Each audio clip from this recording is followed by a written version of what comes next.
Oh, hamstring. Up. Sniper, take the other picture. Yeah, I mean, that's how you can formulate opinions without having true facts. I'm telling you, think about it logically for just a second. Dear Reds fans, welcome back to the Zebra Zillionaires. It was a tough one yesterday. Live from Chatterbox Sports Studios, it's Off the Bench with Thom Brennaman. Well, good morning. A pleasant good Thursday morning to each and every you, and welcome, as always, to Off the Bench, presented by United Dairy Farmers. I'm Thom Brennaman. Great to have you with us. We come your way Monday through Friday, 10 to 12 p. Thank you. Half of you are sleeping. You can find us on YouTube. Just go to the Chatterbox Sports page. If you would prefer to join us in podcast form, by all means, we're anywhere and everywhere. Just search Off the Bench with Thom Brennaman and you're dialed in. Well, we're a little more than 72 hours away before the Bengals and Seahawks clash on Sunday. Jamar Chase yesterday named the AFC's Offensive Player of the Week, and rightfully so. Chase, as you know, set a Bengals single-game franchise record. With 15 receptions, 192 yards, he scored 3 touchdowns. Cincinnati will need more of that on Sunday against a very good Seattle team. We'll be talking more about them later. It might be the best all-around team the Bengals have faced this season, including Baltimore. Speaking of the Ravens, they're in London to face the Titans on Sunday. The Brownies about to get drilled on Sunday, hosting the 49ers. But you never know with the Brownies. I know that Casey's down on the Brownies, but I'm telling you, you never know about the Brownies. You never know. Steelers have a bye. Tonight, Thursday Night Football. Now, if this doesn't get you fired up and have you bellied up at the bar to start drinking early, it's the Kansas City Chiefs against the Denver Broncos at Arrowhead Stadium. Now, normally, you would say no chance for the Broncos. They're not good at all. But Kansas City might be without tight end Travis Kelce. He injured his ankle last week. Where is Taylor? Where is Taylor? Taylor will be there. I thought she could basically heal all, like Lazarus, right? She can. And she's going to be there tonight in Denver, so she will be there. That's already been confirmed. It's in Kansas City. Or in Kansas City. She'll be in Kansas City, sorry. She'll be at the game. Is that common knowledge? That's it's been breaking news. Elliot is a Swiftie. He would know. He keeps up on this stuff. I am not a Swiftie, Tom. He's a Swiftie. I love Taylor Swift. How can you not? Elliot loves her the most. I do not. Why do you not like Taylor Swift? Who doesn't like Taylor Swift? Look, you may not agree with her politics or whatever it is, but I mean, come on. Do. She is a gamer. Yeah, her shows are great. Yeah. It's good, clean, by and large. Good, clean, fun. Families can go, young girls, young boys, whatever, they can go and really enjoy it. I mean, what is wrong that has you bless you. Bless you, Trace. Good Thank you. Lord. Appreciate it. This place, We're it's doing like a Wuhan. We need blessed. It's like Wuhan around here. All right, what? Here we go. Yeah, but of course that came from the live market. Go ahead. Taylor Swift is. I think when she switched over from country to pop, I didn't like that too much. I think when she was talking about the high school bleachers, whatever that song's about, Romeo and Juliet, Teardrops on her guitar. Yeah, and when there's teardrops on her guitars, that's the kind of Taylor I liked. I didn't like the new Taylor where she's doing weird dances on the stage with the chairs. I don't know if you've seen that dance, Tom, but it's very graphic. That's why I said you said it's partly good, clean fun. You said it's a family show, but it's. I mean, there's a dance when she does that tour where it's pretty dirty, Tom. You know what? You are correct on that. Thank you. You are correct on that. And some of the language, my daughter, when she and I drove down to get her back at school this year, drove down to Fort Worth. So we're in the car for 2 days, and a number of those Taylor Swift songs had some stuff in there that I was very surprised. Yes. Very surprised. Country and Taylor disappointed, if I might add. Disappointed in Taylor Swift. Because, look, here's the deal. Let's get down to the bottom of it. You guys aren't old enough and a stage in your life to understand this, okay? You're young enough to listen to a lot of this music that is out today, okay? Yeah. But, when you have kids as they get older, teenagers, et cetera, now you are exposed, and it's forced upon you frequently to listen to a lot of this music. Mm-hmm. And, let's be honest about it. And look, some people love rap, that's fine, but some of the language and the way they talk about women and girls and drinking and drugs and the whole 9 yards, it's just out of control. And you're listening in the car driving to school, I'm like, you've got to be kidding me. This is what our kids are listening. Now, look, everybody probably said the same thing when Elvis came out and when the Rolling Stones came out, on and on and on and on. I'm sure this is like 50, 60, 70 years this stuff's been going on. But the stuff now is way out of hand. So when all of a sudden you're exposed to Taylor Swift, and I went many years ago, we took our daughter up to Columbus to see her many, many years ago. And it was good, clean fun. But now all of a sudden for the first time, okay, I'm exposed to hearing her most recent album, and all of a sudden some of this stuff is, I'm surprised. I'm surprised. That thus disappointed. But what the hell? She doesn't care. It doesn't make any difference what I think about anything. All right. Baseball. Boy, it's been unbelievable. And how about the Arizona Diamondbacks? They have not lost a game in this postseason. They beat Milwaukee 2-0 in the wild card round. Last night in the division series, they sweep the mighty Dodgers 3-0. If you were watching that third inning, I mean, it was unbelievable. Playoff record. The Diamondbacks hit 4 home runs in the third inning against Lance Lynn. Playoff record. En route to a 4-2 win. Their pitching has been off the charts. Last night, 24-year-old Louisville native Brandon Pfaadt pitched into the fifth. He wasn't great, but he was good enough to win. The bullpen just shuts it down, allowed 2 runs, that's it. The mighty Dodgers, who won 100 games during the regular season, scored 6 runs in 3 games against Arizona and didn't even see their second-best pitcher. It's a D-backs' first trip to the National League Championship Series since 2007. We're going to circle back on this a little bit later on and sort of, tie this in with the Reds. Because the Reds' futility is the longest in Major League Baseball without winning a playoff series.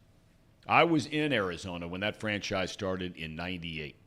They've been to the playoffs at least 6 or 7 times in their 25 years, maybe more than that. Yeah. Won a World Series. It's their 4th or 5th LCS.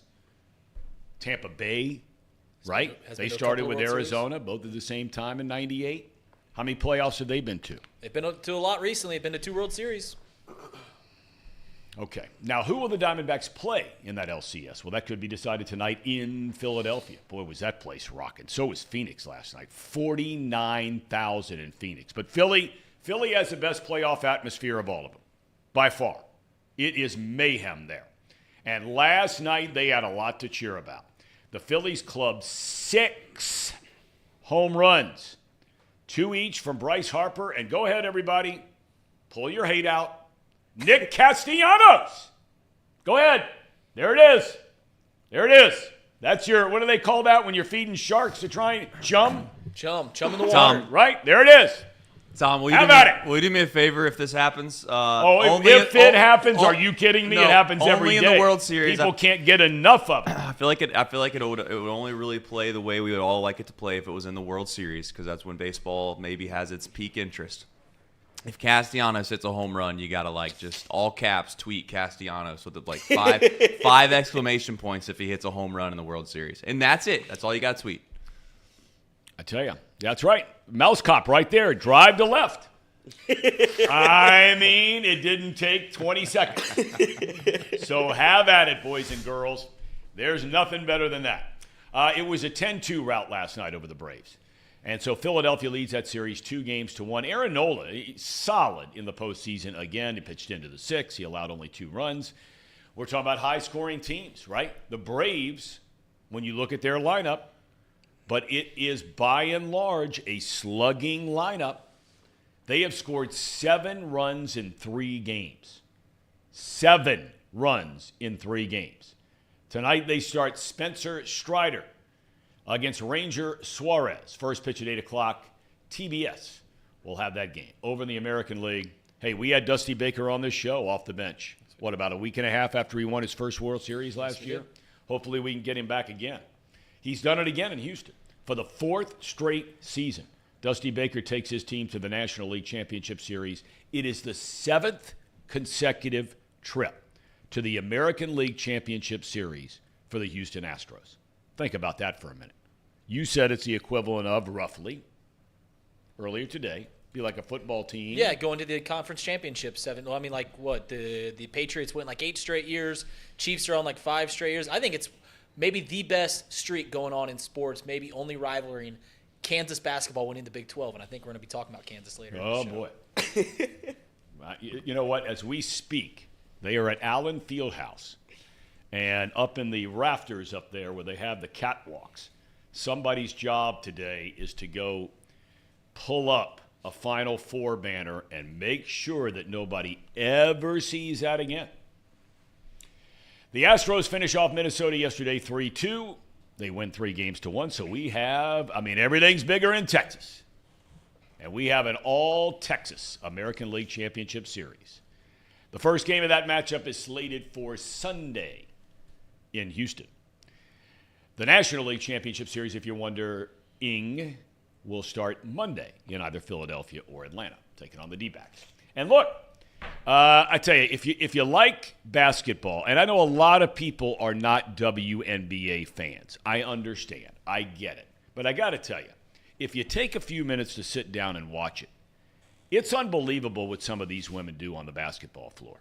The Las Vegas team last night, they're now a win away from making it back-to-back championships.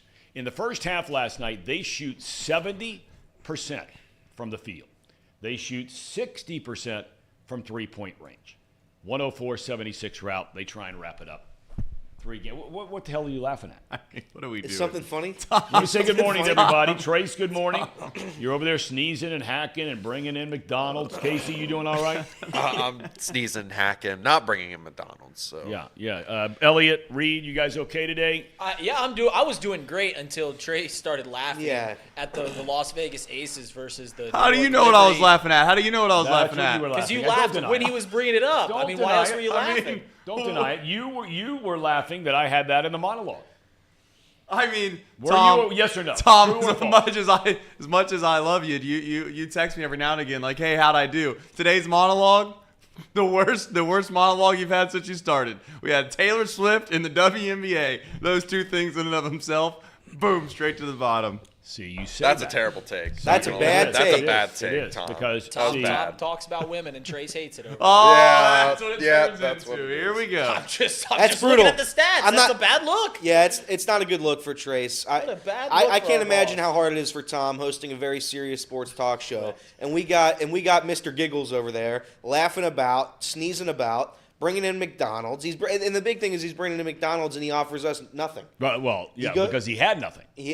Well, that's true. Except that which is sitting in his boiler right now. And he even badmouthed that. What a shame. How are you supposed to, as an employee anywhere, right? Yeah. Literally 12 minutes after you start to do your job on a given day, whatever job you have, okay? And all of a sudden, your boss basically tells you in front of everybody, that's pretty horseshit. He does it on a daily basis. What do you mean? Now, how is that good for morale, Casey? I don't know, man. I don't know. We just push through. We try to be better every day. We're not there yet. Tom, a wise man once said, "No snowflakes." You're right about that. So we move on. We got a great. You know what we do have? You can't say that anymore. We though. have about an hour. We got an hour and 45 minutes to rectify the ship. We can turn this thing around. It's not even turned all the way around yet. We can get it back on let's track. start right now. Was Brittany Griner on one of those teams you mentioned? I didn't know. Was Brittany Griner on one of those, the Aces? What team is she on? Do we know? Oh, We don't. Tom, you don't know? I don't know. I Hold don't on, I wanna follow. look it I up. don't. I don't I didn't know she was- follow I it didn't- regularly. All I didn't know mine she was is- playing. Listen. I'll tell Elliot you what. thought Let's he do had a deal. Elliot I'm thought being he had a serious. home I'll run give swing and miss. $100. I'll give $100 without looking it up. You better close your computers if you want to play. Okay. If you can name 10 WNBA team mascot names right now, you name 10 of them. I'll give you I got this. $100. I got this. You want to do it? $100? Aces. Yep. Mercury. Yep. Yeah. There's gonna be a time limit here because Okay, the chat ready? doesn't want to wait. Chicago Sky, Yep. There's 3. Sparks, New York Liberty. There's 7. That's 5. No, it's not. That's 5. All right. My point. I think my point's been taken and proven. You got 5 more to go. You want to let me finish? I mean, are we just gonna wrap up this segment before I get to the final 5? We're gonna wrap up this. I mean, we're talking about Phoenix and the Lynx, The Red Bulls. the Red Bull. Tom. All right. show Sorry to back get. We need our fearless leader Tom to get us back on track. Tom, I thought Where the are we monologue going was with this, great. Tom? I'm still trying to recover. Still trying to recover. Tom, you're gonna be coaching again Lynx, this year. the Dream, the Sun, the Wings, the Fever, the Aces. Mouse Cop's on it. Sparks. Well, Mouse Cop also has a didn't computer do it in 'cause front I of didn't him. need the $100. I didn't want to take Yeah, Trace's it's tip money $100. for a guy like you. Right. I mean, if he had $100, he would have bought us all breakfast. Instead, he just bought himself breakfast. That's right. Just how how you have whatever they do over there now when you can get like 3 things for like $4 or whatever it is. That was Trace this morning. Yep. Yep. DUN. Got a super chat. Yeah, super chat. Sir Boy Wonder, our good friend, who has a new gig. Congratulations, man. I'm happy for you. He's sitting here watching the show on his last day of work. Wait a minute, last day of work. That's the old job before he moves to the new He's got a job? big Yeah, I new think. thing there. Yeah, he's got a new job, so I think this is his last day of delivery. The old job. Yeah, Okay, all right. Well, be careful out there, Sir Boy. You're our guy. He has one question. Elliot, did you take my parlay that I sent to you? Yay or nay? Nay, What unfortunately. was the parlay? The horse says nay. I have the parlay in front of me. He gave me this parlay. I forgot about it. He texted me. I forgot about it. He says it was Houston money line. So that was the Astros. That's a dub. That's a win. Philly money line. Dub. That's a win. Arizona Diamondbacks Dub. money line. That's a win. And then he ended it with the Chiefs money line tonight. I unfortunately didn't ride it. And that's on me. So if you were, and I'm not a gambler, so I don't know this. I'm asking this question seriously. If you played that parlay, right, and all he needs is the Chiefs to win the night, you said, correct? Yeah. Okay. If you bet $100, how much money you win on that? Well, that one, it's a 4-legger, including an underdog. I would imagine that would be at least 10 to 1. So it'd Wow. be you 100. If you bet 100, you'd win 1,000. Win $1,000. You want to hear something preposterous that happened yesterday? Yeah. I So always like that. our good friend Nick Kirby led me onto this website called Ballpark Pals at the beginning of the season. Ballpark what? Ballpark Pal. It's a PAL, P-A-L? PAL. For as much as we all we want to kind of dunk on the analytics from time to time on this show, because sometimes it does become a little overkill and makes the game seem like not fun because it's just a big math problem. Okay. When he shared this with me, I kind of started following along with it, and it's just this analytical thing that says, hey, here's your advantages on player props. It'll tell you like who's more likely to hit a home run, this, that, and Sure. the other, right? So late in the office yesterday, those that are, and I don't really want to do this bit because everybody here for the most part works hard, but everybody that was here at the end, I'm sending out invoices or whatever, and Elliot's just, he's being his degenerate self, and that's just, what are we betting on? What are we going to bet on? Right. That's not. So essentially, I pull up Ballpark Pals. I try to figure out, what are the advantages we might have on the books, and I give him 3 names, Tom. Okay. 3 names that are going to hit a home run. Ready? Yep. Brandon Marsh, home run. Okay. I think it was Perdomo. Is that who it was? Yep. Home run. Yep. Now that's a boy. I mean, that's the long shot. And then was it Maldonado? Yeah, And it was the Maldonado. loser. This guy, and to be fair to Elliot, I'm going to give him a chance to kind of explain the situation. I think he won some money. But he sends a text to me that has a screenshot of this guy decided not to just take one, take them individually just to win a little bit of money. He parlayed all 3 of them together to where they all had to hit to win. My man was sitting on a bet last night, $5 to win $5,500. Wow. And he was one swing away. Elliot? I was one swing away. I didn't believe in this little magic website Trey showed me yesterday. I don't know where he pulled it from. He obviously just told it. Nick Kirby showed it to him. But I was doubting. Trey read me the names of Marsh, Maldonado, and Perdomo, and basically they're the three lowest guys to hit a home run, the three worst odds to hit a home run. And I said, you know what? If I'm gonna do this thing all the way through, I'm gonna parlay him, and we'll see what we can do. It was 10 to win 10,200. It was for a $100 bet. For a $5 $5 bet. $5 A $5 bet would have won me my Lord. Okay. $5 bet would have won me $5,500. $100 would have won you $100,000 on this bet that he took. But here's the crazy part about that parlay. Hey, you can't win if you don't play. That's right, Tom. That's right, Tom. But here's the thing about that parlay. So Perdomo hit the second home run of that. The middle home run was Maldonado. That game ended earlier than obviously the Diamondbacks-Dodgers game. If perhaps Perdomo hits that home run in the first inning when there's still 3-4 innings left of that Twins-Astros game, they would have given me a cash-out option probably for around, I don't know, $500, $800, which I would have utilized because Maldonado's a bum. But it was a fun little parlay. Yeah. I'm gonna look at Trace's website again today for a bet, and we're gonna try to win some more. Responsibly, of course. Please bet within your means. Did you at least 1-800-GAMBLER. Did you at least if you take have a them problem. individually though? Did I you took at least Perdomo individually. It was the only one I took individually. Okay. 1-800-GAMBLER. Yeah. 21 plus in Ohio, Tom. If you have a problem. And now they have it in Kentucky. And Indiana. The Commonwealth. Does Michigan have it? Michigan does. Michigan has it to where you can do casinos. Yeah, you can do the online you can casino. you can play Gotcha. blackjack and roulette on your phone. So does Pennsylvania have it? Pennsylvania has Pennsylvania, it. I So think, we're was surrounded one of the first now. to We're have it. officially surrounded 100%. West West Virginia. Virginia. By degenerates. I don't know if West Virginia does. Common degenerates. Listen. Many of whom are in this room. I almost punched down on West Virginia right there, so I'm going to be the Don't do bigger that. person and not do Don't the do that. joke, unlike others in this office. I want to say one other thing that Trace is going to be mad at me for, Tom. He's going to be mad at me. I bet, so we were talking about bets last night, and I bet Perdomo individually to hit a home run. Trace gave me another one. It was Perdomo. Wait a minute, so you won that bet. I won that bet. I did win So you individually. bet what and won what? I won $5 to win 60. Wow. For the Perdomo to hit a home run. Nothing wrong with that. No, he gave me another one. It was Why did you guys come up with Perdomo? Because it was on this website? He was on this magic website. He has got a magic website. All right, okay. Perdomo, he's got another one. It was Perdomo to hit a home run, so we already had that. And then the Diamondbacks to win.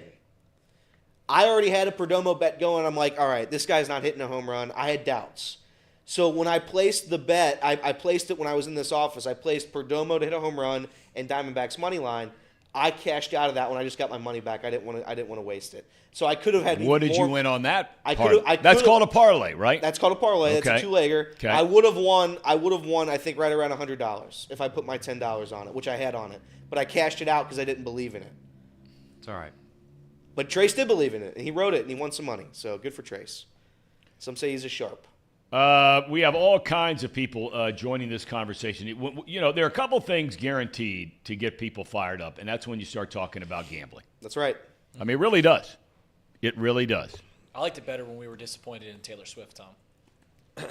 Yeah, but although we get a lot of feedback on the Swifties. I'm trying to find out. Somebody in the chat had told us that they were the NHL guy.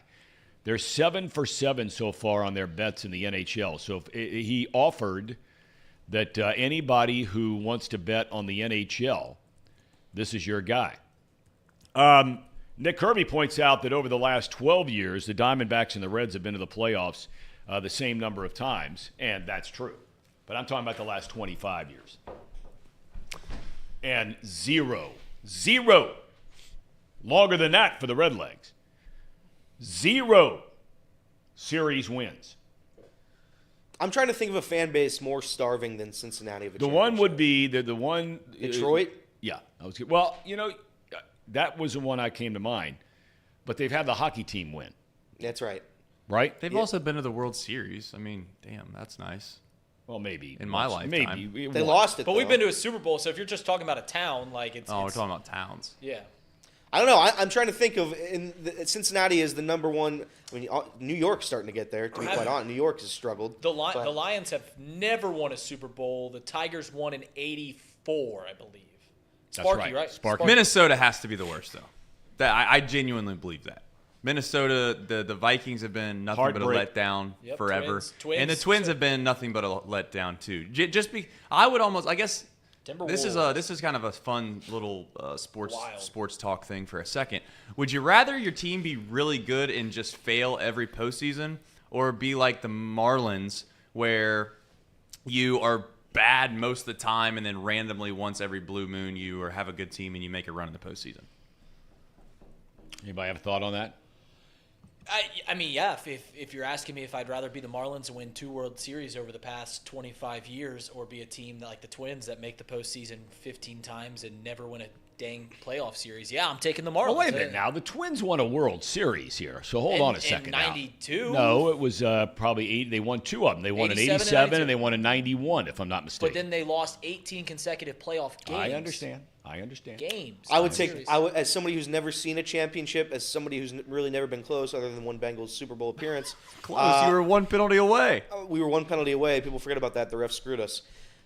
I would take a championship over anything. If the Reds won a World Series, that would last me 15, 25, 30 years. No, that's how long it would last me. Listen, as a Cubs fan, we said if the Cubs win the World Series, those guys will be forever engraved in Chicago, and Joe Madden was fired 3 years later. I think it's different. I think it's 3 years later. I think it's vastly different when it's a big market team compared to a small market team.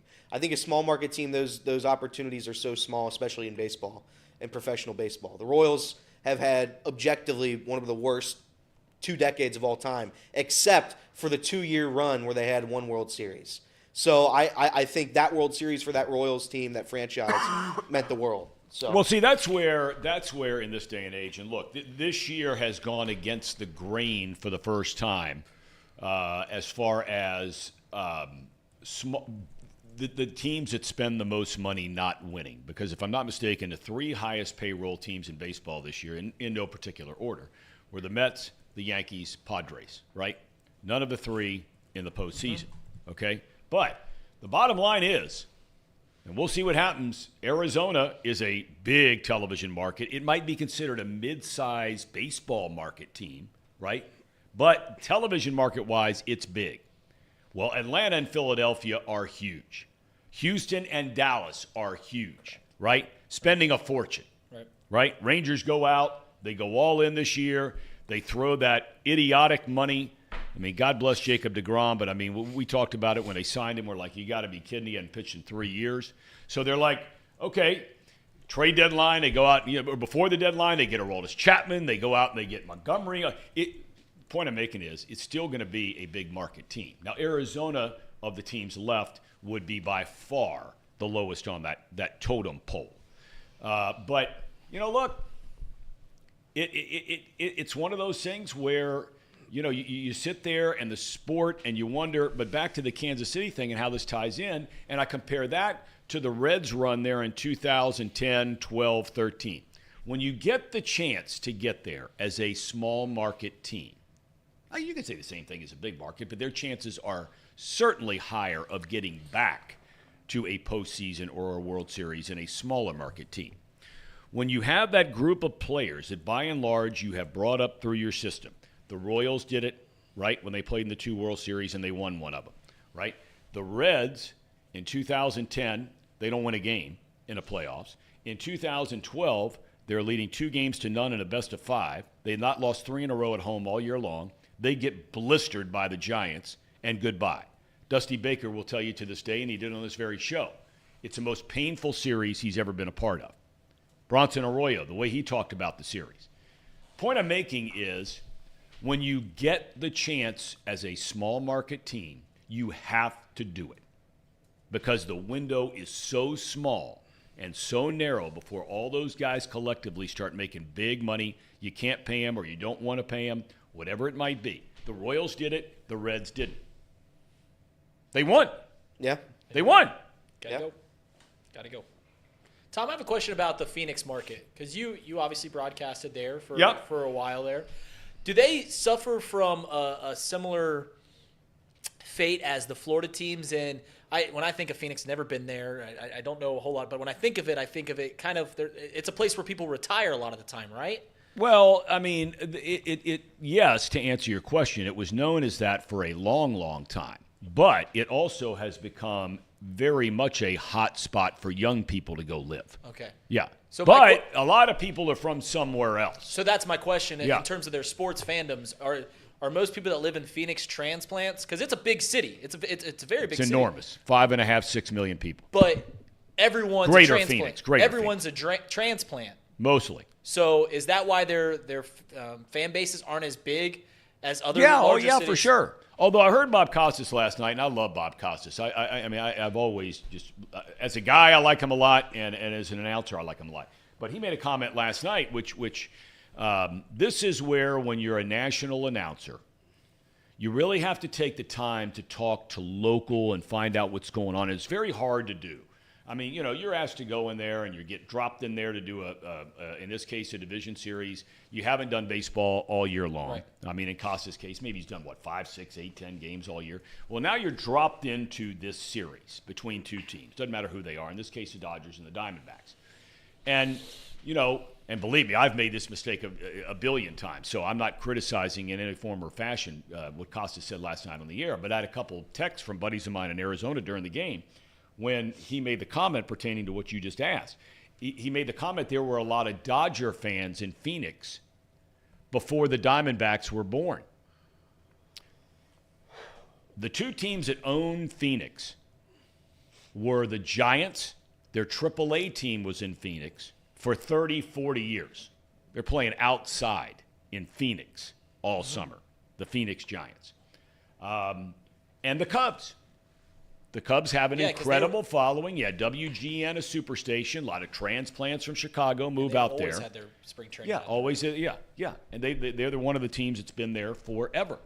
And so those are the two teams. Not saying there weren't Dodger fans, but it's interesting, the whole the Diamondbacks and the way they draw or don't draw, more accurately, because by and large they've had decent teams. Now, they haven't put together long stretches of being good, to your point, Trace, about, being good for a long time, but they've had nice stretches.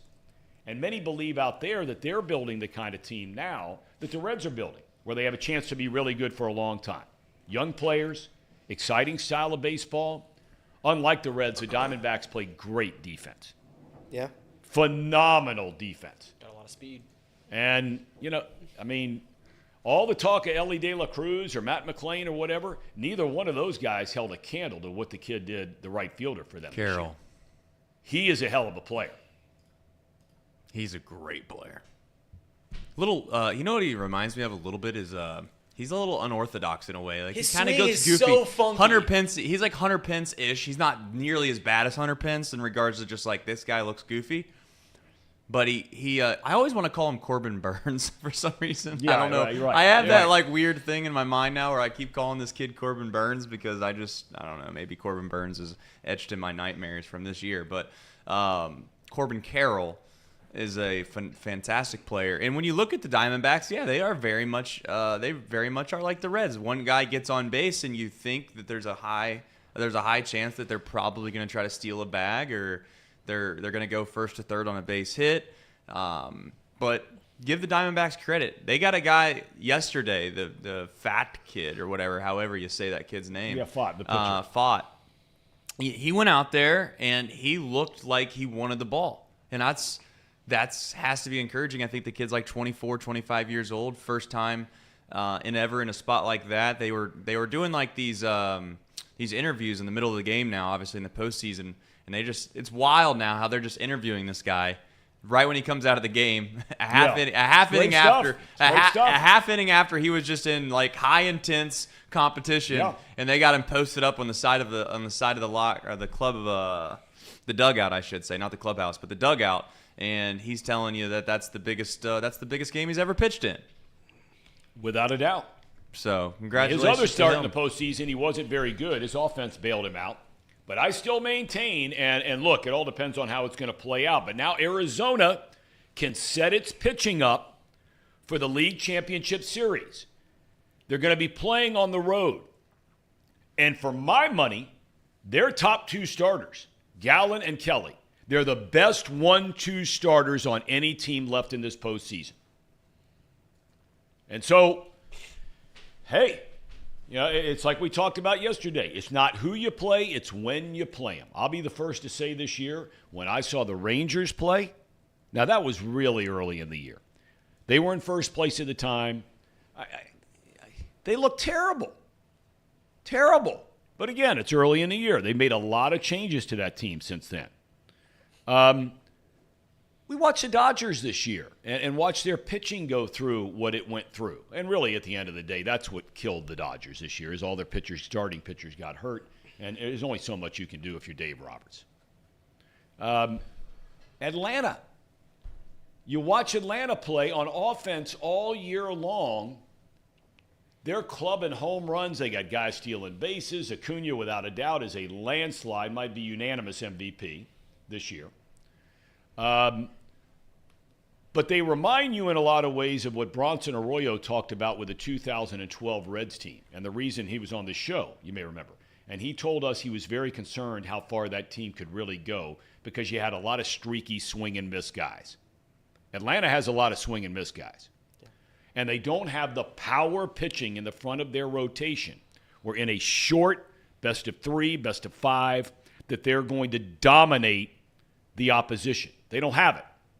Arizona, the front 2 pitchers, now they're not, certainly Gallen is not, Kelly would be. They are not your typical power pitchers.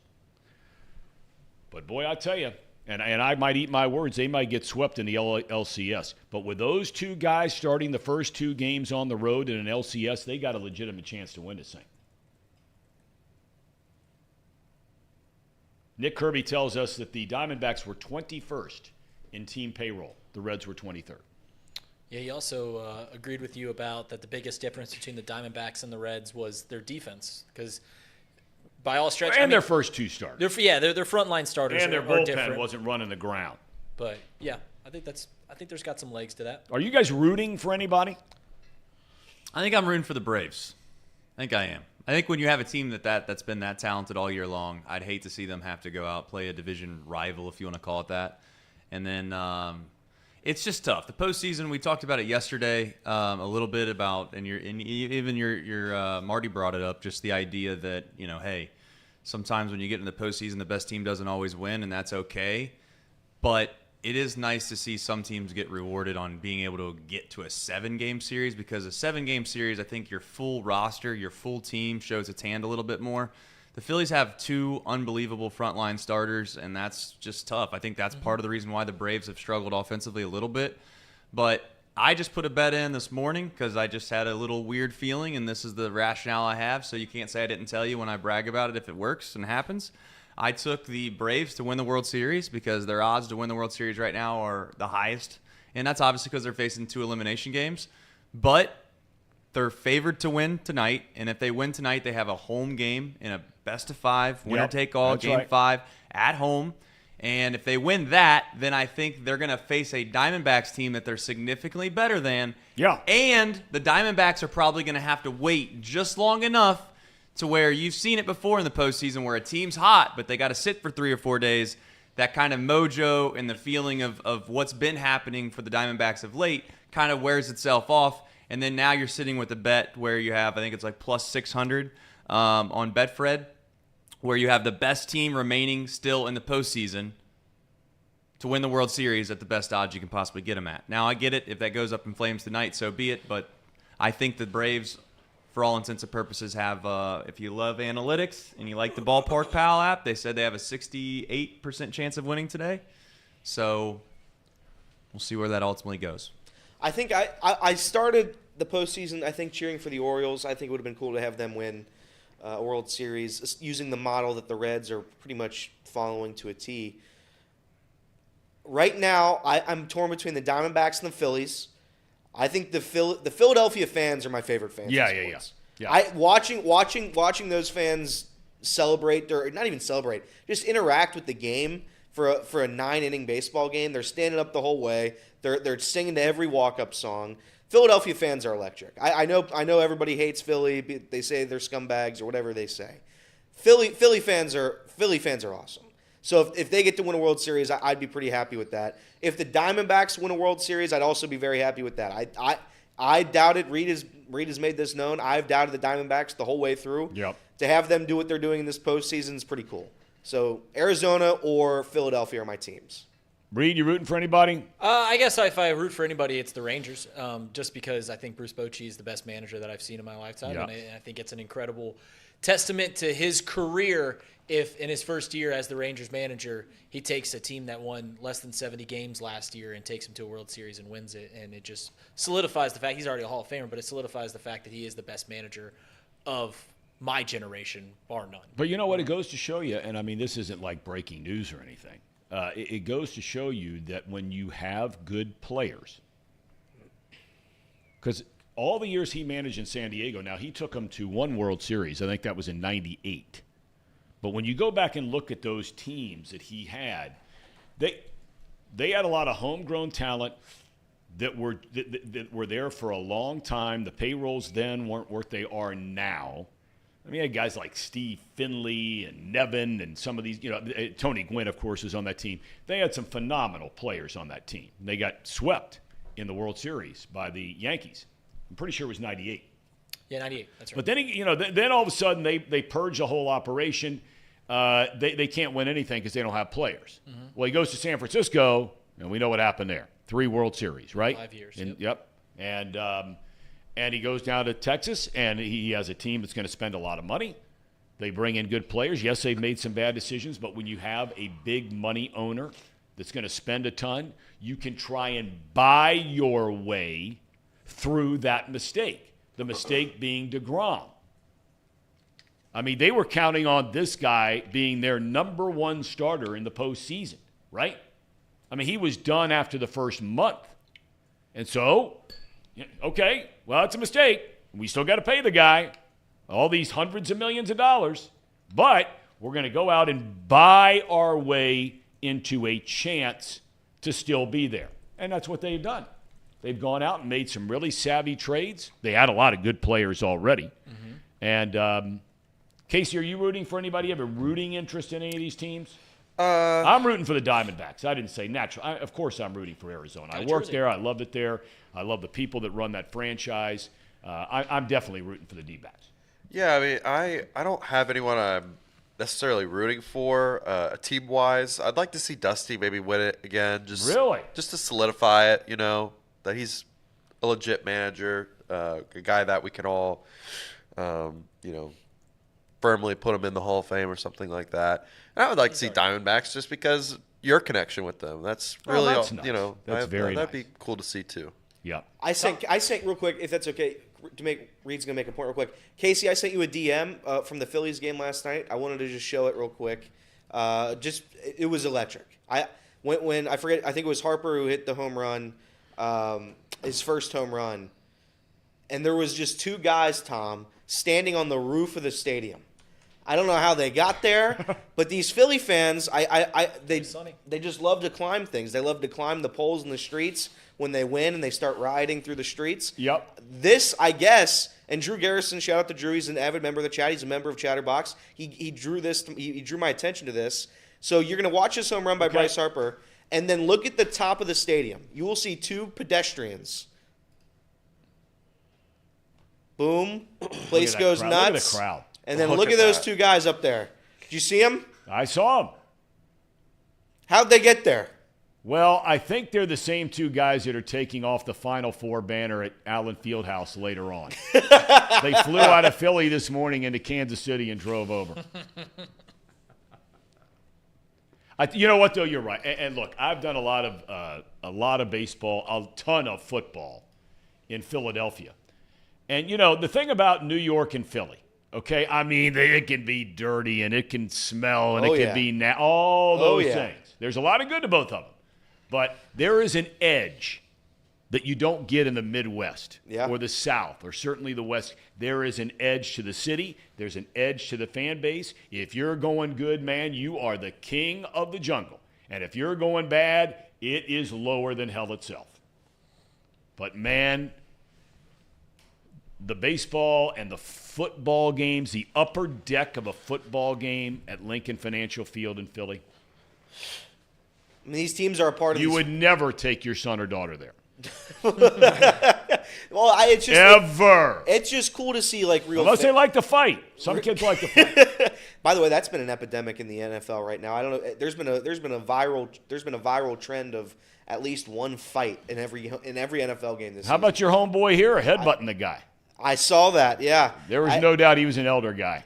What was that? He was an elder. No, he's not. There's an edge to elder. That's absolutely true, Tom. It was an elder guy. That's a West Side guy. Yeah. No. East Siders, they like to slap. They like to slap, Tom. Slap? They slap. You're a slapper. West Siders, they hit with their heads. They hit with their fist. Bare knuckle bruisers. Bruisers, Tom. Okay. Tom, I got a question for you. While we're sitting talking about the MLB postseason, there's been a lot of talk about this in multiple sports, but it's really reared its head recently because of the better teams exiting the postseason early, and the Braves are on the brink of elimination right now. Do you think there's any validity to teams that get the bye lose their edge? Right? Teams that have to sit on the sidelines for 4 or 5 days and watch the wild card round, and they don't get a play for 4 or 5 days. Do you think there's any validity that having the bye actually hurts the team in some aspects? Well, look, I think you get a little bit of both. I mean, let's face it. For the teams, in this case, let's just say the National League, right, where the Dodgers are already gone, and Atlanta's a loss away. So those teams have that time off. I definitely think you can lose your edge. I don't think there's anything about it. But the flip side of that is you get to set your pitching. Mm-hmm. And that is a big deal when series continue to go on. But the thing that has helped the underdog in this second round is they swept their opponent in the first round, right? 2 games, done, just like that. Mm-hmm. Well, now all of a sudden you're going to get a couple of days off because they have to build in the possibility of that being a 5-game series or a 3-game series, right? And then you'll have a day off for travel or another one. So you're able to reset your starting pitchers, at least those underdog teams this year. Had the Phillies gone 5 games in their opening round, had Arizona gone 5 games in its opening round, then you wonder what would those next series look like. But, look, I'll take all day long after a 162-game schedule, and it hasn't played out this year, so I'm wrong on this theory. But I think most people in any sport would say, I'll take the 4 days off. My team just played a 162-game schedule. I'll take the 4 days off and get my pitching set, my players rested, and have them ready to go. Houston was ready to go. Houston was ready to go. Houston's ready to go. Every year. Now, I mean, what's the difference between them and Arizona? I think Houston has better pitching because of the Dodgers' mess. I think Philadelphia is as good as Atlanta. Over a 162-game schedule, did they win as many games as the Braves? No. But I think the Phillies are very, very close to being as good over the course of the year as the Atlanta Braves were. Is Bryce Harper a Hall of Famer? Could he retire today and go in the Hall of Fame? I don't think today he could, but, I mean, you talk about a gamer. Yeah, I want that guy on my team. You know what's interesting about that is that we've seen it in The Last Dance now. We've always heard about it. And most of the times, even if you played athletics in some form or fashion, you would agree that if anybody irritated you or said something negative about you or fired you up, quote unquote, it usually led to a positive outcome. It is wild how in a day and age where, again, this isn't in fact, we just won money off of Ballpark Pal, so I'm not trying to crush the analytics crowd when I say this, but it is wild how in a day and age where we consume so much analytical data on a game to where it's proven that from a psychological perspective, if you give elite level athletes or just athletes in general a reason to try harder for some reason or care more, it usually turns out in the favor of the athlete that gets told something. Yep.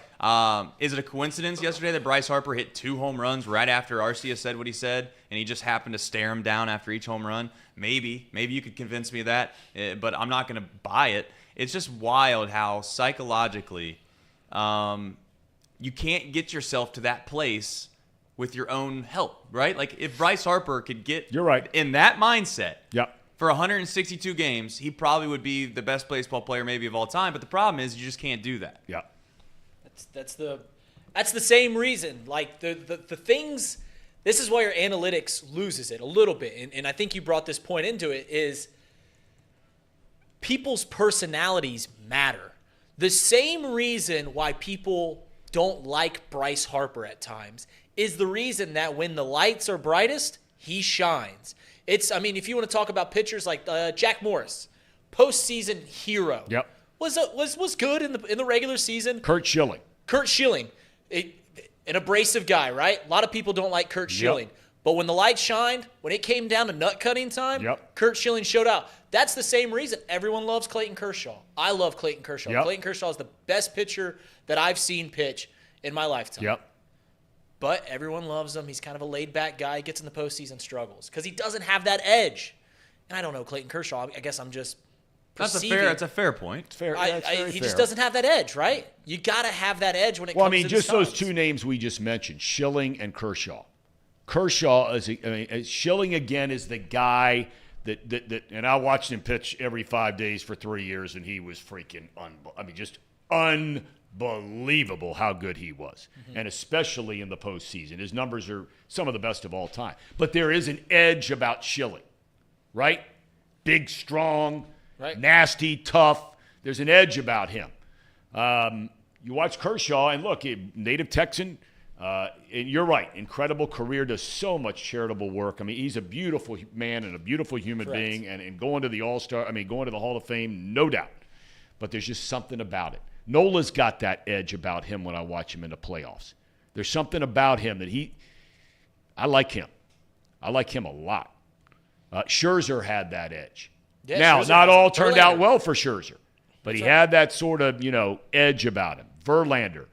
Now I'm talking about Hall of Fame guys. But even Christian Javier, we were talking about him earlier. Sure. Again, young, up and down, regular season, he can be, But, 2 years in a row now, you hand that cat the ball in the postseason, man. He is dealing. Mm-hmm. Dealing. No doubt about it. The other thing that people have talked about, and I'm curious what you guys think about this. Trace, I'm going to start with you on this. You've heard a lot of people, because these division champs that had the time off, okay, if Atlanta loses, it'll be 3 of the 4 that get knocked out. The only one that advances is Houston. I've heard a lot of people talking nationally saying, well, maybe what we should do is increase the wild card round to a best of 5, increase the division series to a best of 7, and naturally the league championship series and the World Series are a best of 7. Some people are saying that you won't have the upsets like we've had this year. Okay, that's fine. But that would then mean, if you keep the format the same way, that the 4 teams that got byes, 2 in each league, they would, instead of having 5 days off, they could potentially have 8 days off if you go to a best of 5 in the wild card round. So I'm not so sure you're addressing the problem. What do you think of that?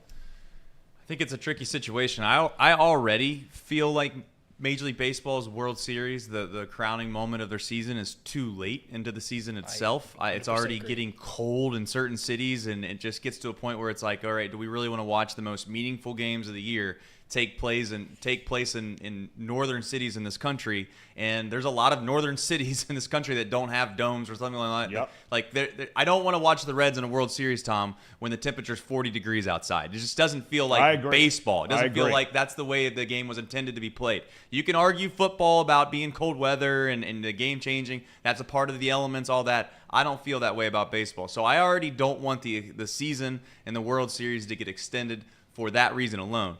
I know where you're going with this because of the competitive nature and the edge that you get and all those things, and you want the best team theoretically to win. A tournament in and of itself is not designed for that to be the case. Yeah. The tournament's probably the worst way to try to figure out what the best team is and how you should decide a champion, which is why, for all intents and purposes, the regular season is your true, probably best team. However, we love drama in this country. This is about entertainment. It's about selling tickets and money and all those things. I know I'm long-winded in this, but there's two points I want to make. One is, if MLB had a rev share and it wasn't so much just individually based in each individual market, I think that collectively the owners could agree we can cut down the games, from 162 to 140 and do what you say and have a little bit of a longer postseason, but still have these games. The World Series is played in October when the weather's beautiful for most of the country. Yep. That would be perfect. The problem, that's never going to happen. We all know why. And then the second thing would just be, what is it about Major League Baseball and the idea that they probably are leaning on the idea that they need more games, Tom. Like, I'm not in TV markets. I'm not a TV executive, but I'm not a dummy to think that Major League Baseball, the TV deals they've done, it's hurting these TV companies not getting these extra games. Well, there's no doubt. We used to say all the time when I was doing Fox, basically, when you get into the league championship round and the World Series, to make any money, you got to get to 6 games. Because all the rights fees you're basically paying, right, I got you covered where you're still losing through the front 5. 4 is a disaster.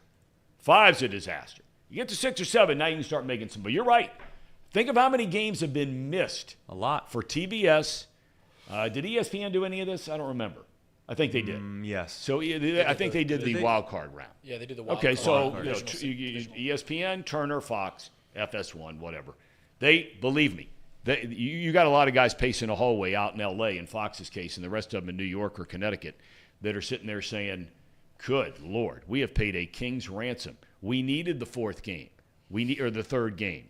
The 4th game in a best of 3. We needed the 3rd game. In the best of 5, we needed a 4th and a 5th game. Only one series left, going to game 4. We'll see what happens in the LCS. Mm-hmm. That's a big deal. No doubt. Tom, would you be in favor? Kirby put this proposition in here. First off, as for the current playoff format, I want to see it play out a little longer before we start changing things. I don't think anything needs to change right now. I think it's pretty good right now. But Kirby brought in this proposition, and I believe that the final 2 teams should have a disadvantage in the postseason. They already do because they don't play at home, right, in the wild card round. Kirby brought this up and said, what if the top 2 teams in that wild card round play at home and you play a doubleheader? The lowest teams, the last teams to make the postseason, got to beat the home team twice to advance into the divisional series. It would be a doubleheader in the same day? Doubleheader. Yeah, but it's still a best of 3, right? No, you would change it to where if you're the final division winner and the top wild card team, you got a better chance to make the divisional round, but you're still adding a little bit of excitement. You're still giving more teams into the postseason to say, like, here's your ticket to do something fun.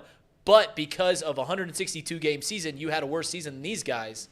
You've got to do something harder, which is go into a road opponent, and you got to win twice in one day to punch your ticket to the divisional round. I think that's horrible, and everybody would hate that. I think everybody in the world would that'd be exciting. I think that'd be exciting. First game would start at 1 o'clock, second game at like 5 o'clock. I think that wouldn't go over well at all. My biggest issue with the MLB playoffs is you play 162 games, and I get Trace's point.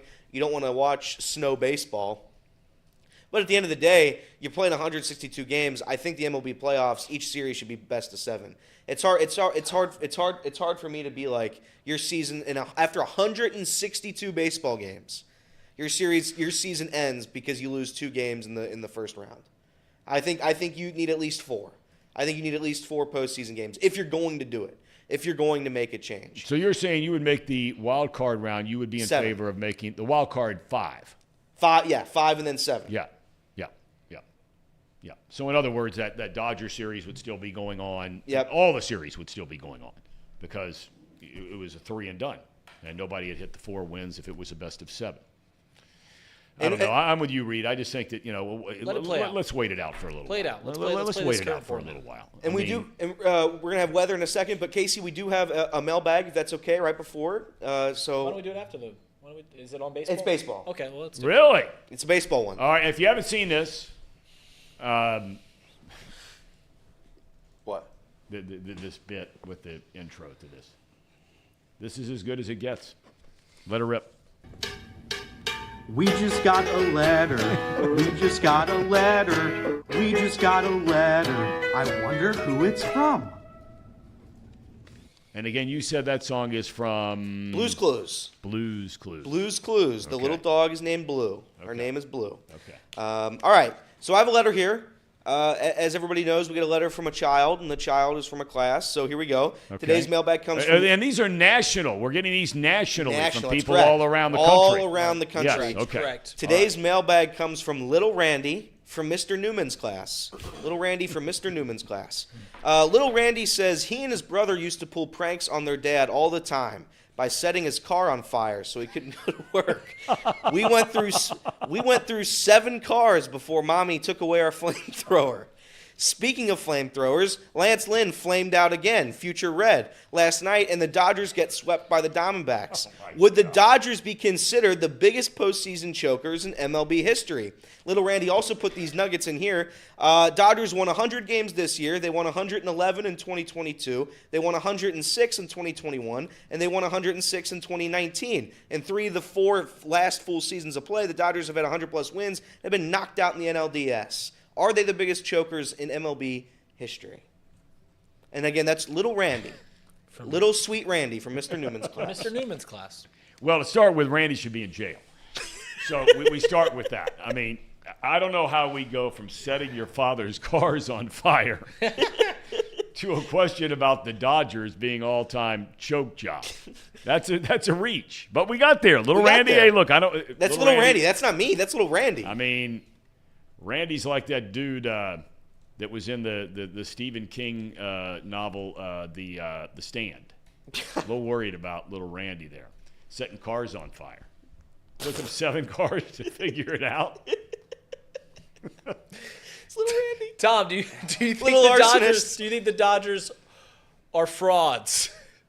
Biggest choke artist in baseball history. That you could make not in history. I think that I struggle with this. It's interesting you ask that question because I remember all those years, year after year after year after year, every year during the decade of the 90s. I was broadcasting major league games every day for that whole decade and the next one too. And a good team. And you'd go to play the Braves, and we were talking about banners. We were joking around a little bit earlier, but at Old Turner Field, and they have now at the new ballpark, but Old Turner Field out in left center, they would have these. They weren't banners; they were made out of whatever they were made out of. And it would just signify every time. It had a yellow color for every time they won a divisional championship. The color would be blue, I think, if with the year embedded in that particular flag, if they made it to the World Series. And then they would have a red one that signified winning the World Series, which I believe for them was 95. 95, yes. Okay. So, you sit there in one hand and you're like, man, these guys are the biggest choke artists of all time. What was it, 13 straight years, if I'm not mistaken? Made the postseason. Strike year notwithstanding here. They go to the postseason and they only win 1 World Series. So could you sit here and say they're the biggest chokers in the history? You could say it. Mm-hmm. You could say it. But at the same time, man, it's so hard to win and to do it for that long. I mean, what the Dodgers are doing is unbelievable. Yeah, but they're spitting it up. And now this year, I think they had an excuse. I don't know about the other years, but this year they had an excuse. They had everybody in their starting rotation hurt, and it killed them. They didn't have it. They didn't have the horses to go to the post. What do you think? I think that we keep doing this thing every single year. Obviously, in the 90s, as you alluded to, the Braves, everyone laughs at the Braves because they had 4 Hall of Famers, 4 surefire Hall of Famers, and their 3 starting pitchers and Chipper Jones, and they walked away with 1 World Series despite making the postseason every single year.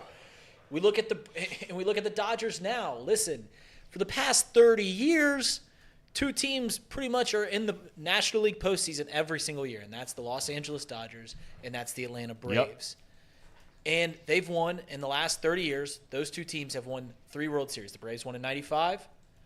The Dodgers won in a COVID year, so whatever, COVID year in 2020. Still won. They still won. And then the Braves won in 2021, but the thing about that Braves team is they weren't – no one really thought a lot of that team because they were under 500 at the All-Star break, under 500 at the trade deadline, and they snuck in the postseason with 88 wins and got hot, similar to what the Diamondbacks are doing now. So it just seems like we keep fooling ourselves every year into saying like, oh my God, this Dodgers team's unbelievable. I mean, go ahead and give them the World Series. Go ahead and give them the Commissioner's Trophy they've won. Oh my God, this Braves team's unbelievable. Go ahead and give them the Commissioner's Trophy. They're the best team in baseball. And then we get to the divisional series, and here they are. The Dodgers got swept, and the Braves are on the brink of elimination against an in-division rival. I think that we are more than in our rights to call these franchises frauds at this point because of their lack of postseason success. Trace, you buying that? Atlanta chokers, or the Dodgers chokers? Either one. You brought up Atlanta. I think it's a legitimate point.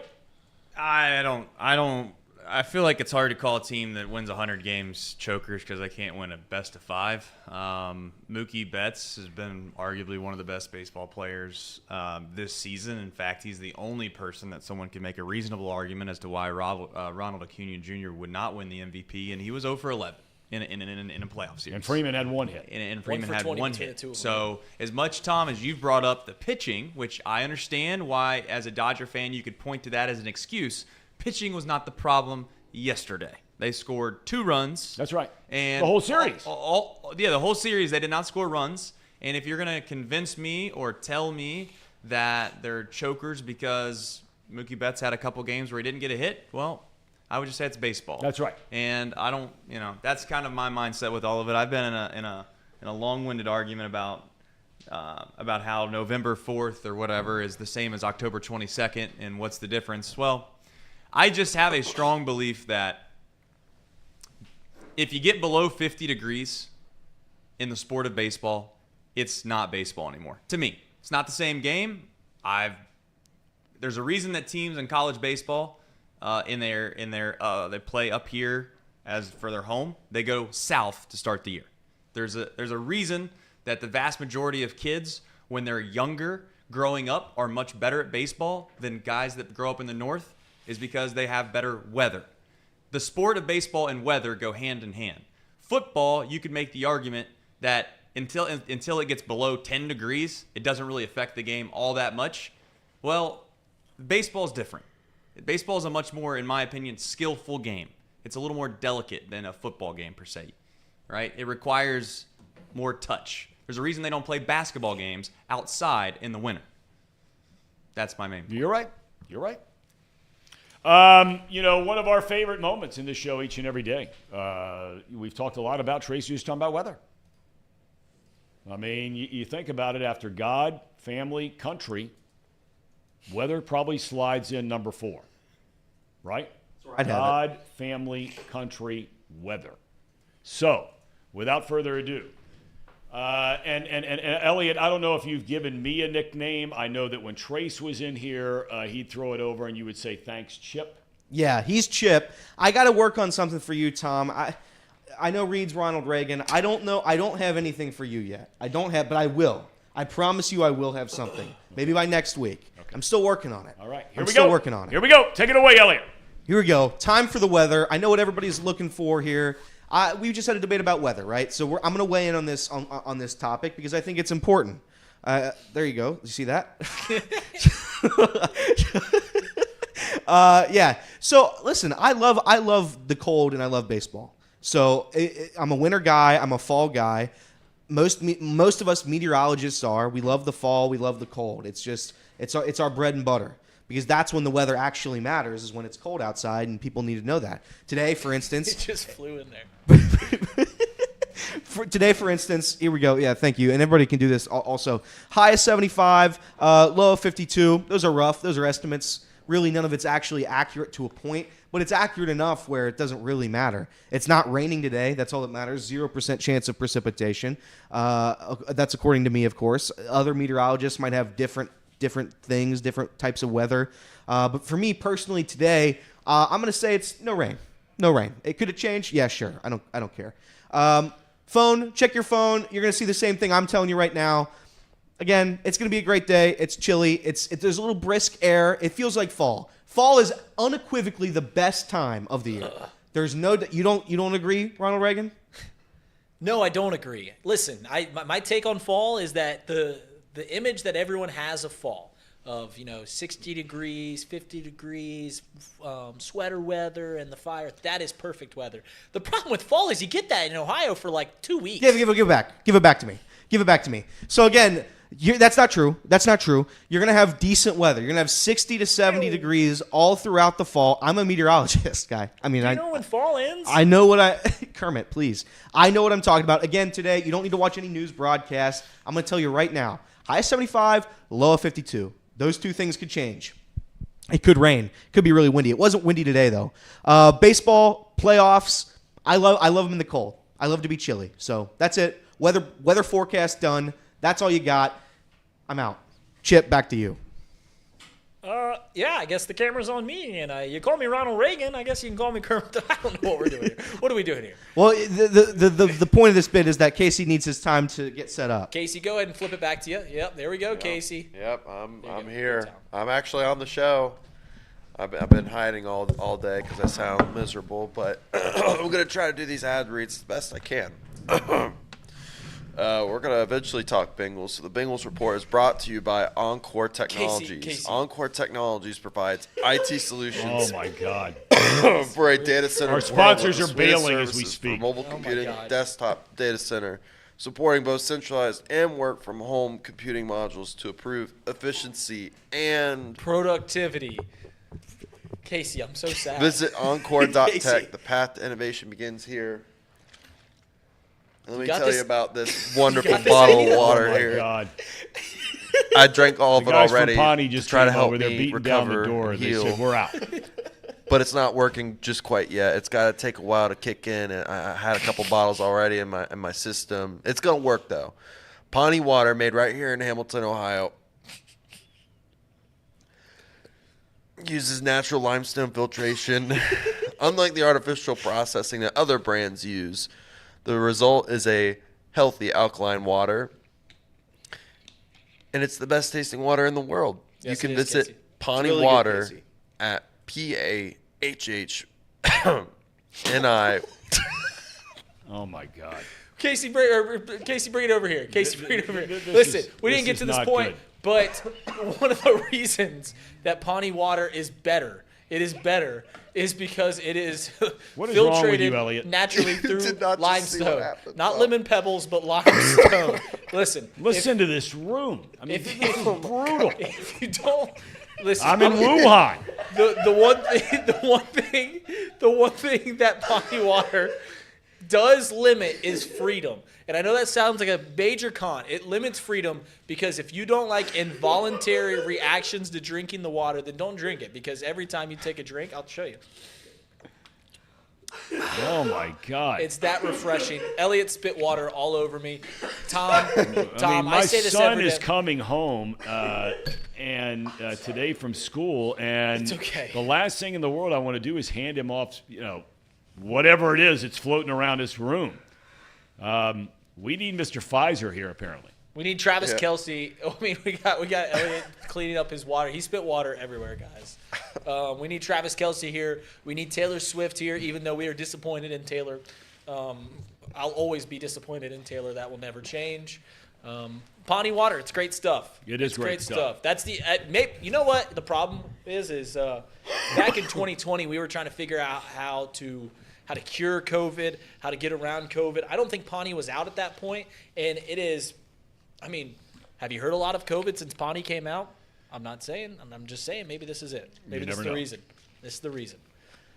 So what happened was, I apologize to Reed. That was very. I don't think I've ever done a real spit take in real life, but when Casey got to the end of the spelling of Pawnee and then did a sad little cough, it broke me.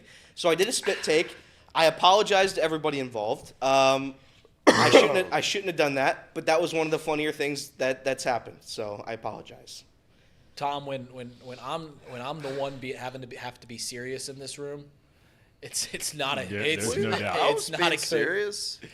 I just can't talk right now. When you spelled Pawnee, P-A, you did your sad boy voice, and you got to the last letter, and you coughed sadly into the microphone. That was one of the funnier bits I've ever seen. And I spit all over Reed. Well, for me, it's the pH level, just to be clear.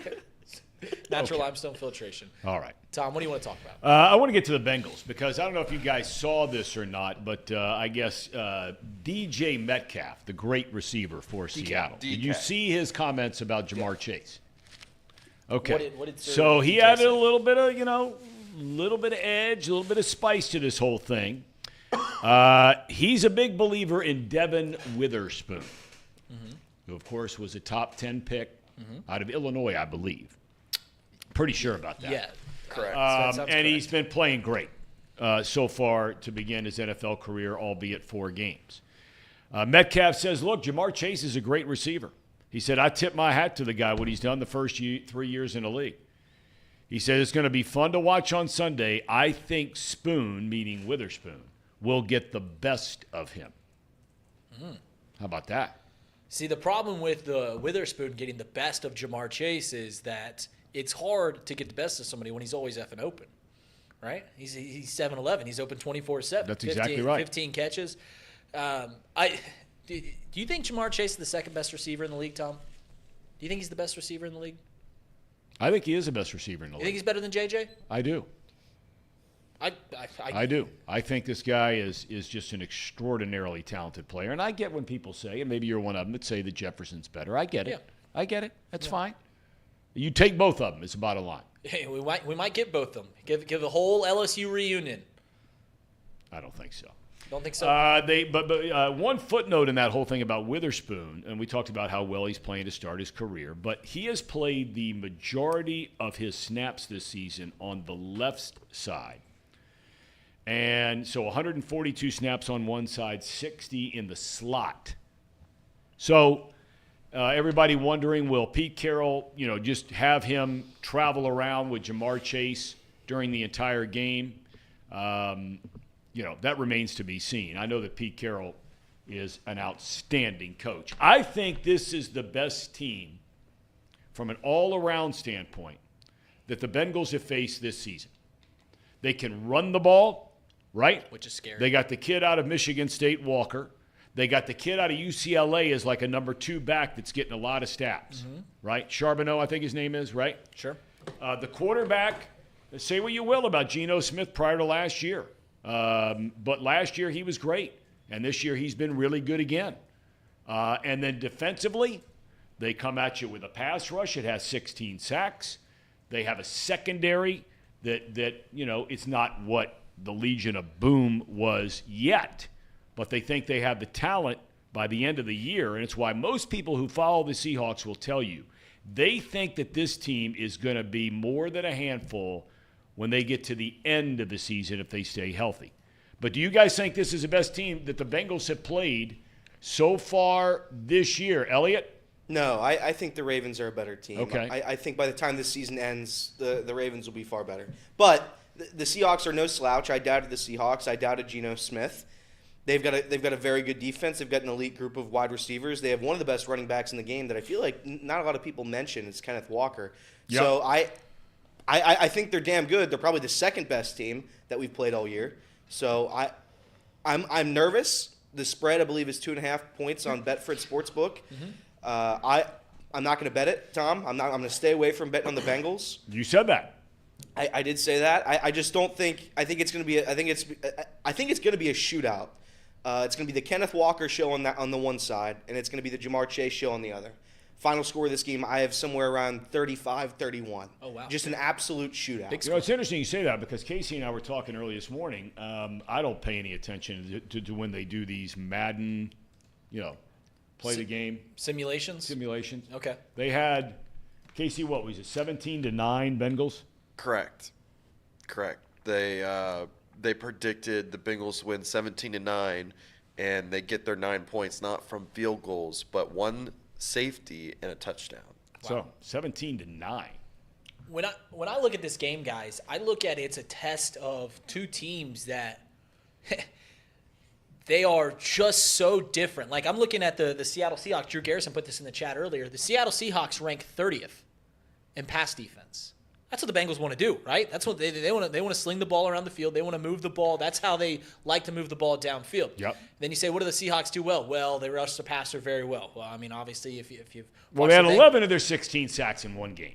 That's true, but 11 sacks in one game is damn impressive. Yes, it is. And if you watch the Bengals for the past 3 years, you know that the one thing that we don't want to see is a good pass rush. Then you look at, all right, well, it's Pete Carroll. He likes to ground the ball. What are the Bengals been gashed in defensively this year? Well, if you run the ball pretty well against the Bengals, you're going to have some success. So which ideology, which team is going to overcome their deficiencies? Are the Seahawks going to overcome their pass defense deficiencies? Are the Bengals going to overcome their run defense deficiencies? What team is going to overcome their weaknesses and beat another team that I think both these teams are playoff teams? I don't believe that they're the best team that the Bengals have played. Like Elliot, I think the Ravens are better. I think the Ravens are a very, very good team. Certainly better defensively. Certainly better. Yes. So which team is going to overcome their weaknesses this Sunday? And both these teams are going to circle this game at the end of the year and say, whichever team wins this game, they're going to circle this game and go, this is where we found out who we were. This is where we found out that the Bengals are still the team that went to the AFC Championship last year, went to the Super Bowl 2 years ago, and the Seahawks go. This is where we found out that we are serious contenders in the NFC. And by the way, I want to thank Nick for reminding me that it's pronounced Charbonnet is how you pronounce the guy's name out of UCLA. Rookie running back is playing a lot. So thank you, Nick. You look at this game, and when you start the year 1-3, 0-2, then 1-3. Joe Burrow came out and said, before the Arizona game, this is a must-win game. For multiple reasons, I look at this Seattle game. Now that you've got the Arizona game behind you and you won that game, you get to 2-3. Okay, there are a couple of things going on here. Remember, the Bengals have a bye after this game. But then all of a sudden, the bulk of their schedule, not only in terms of just number of games, but in terms of the level of competition, ramps up in a hurry. Because the first game after the bye, you go play the 49ers in Santa Clara.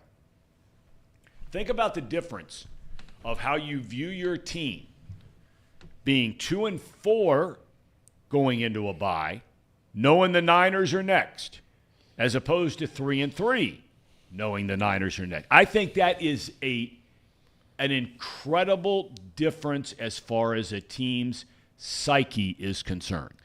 Last week was a must-win game because you couldn't go 1-4. This week, I don't think 2-4 is a death sentence, but it is when coming out of the break, as you mentioned, you've got two of the best teams in the league in the Buffalo Bills and 49ers. So, yeah, we're right back into when you start 1-3, the beginning of the season until you get back to 500, everything's a must-win because you can't dig yourself too deep in a hole. So, once again, we looked at last week. That was certainly a must-win. They won it. This week, knowing what's on the other side of that bye, it's absolutely a must-win. This is the easiest game that the Bengals play in the next 3 weeks, and this is a team that's going to make the postseason in the Seattle Seahawks.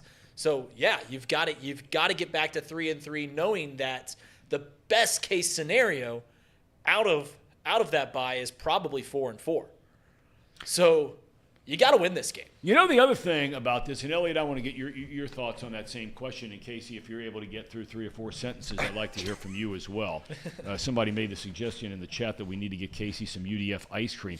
For those wondering, you have tonsillitis, and you've never had your tonsils removed. That's correct. So that could be in your near future. Yeah.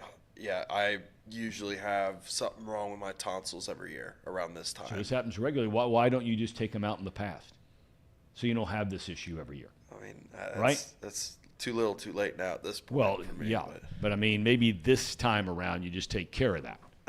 I'm not a doctor. I only play one on TV from time to time.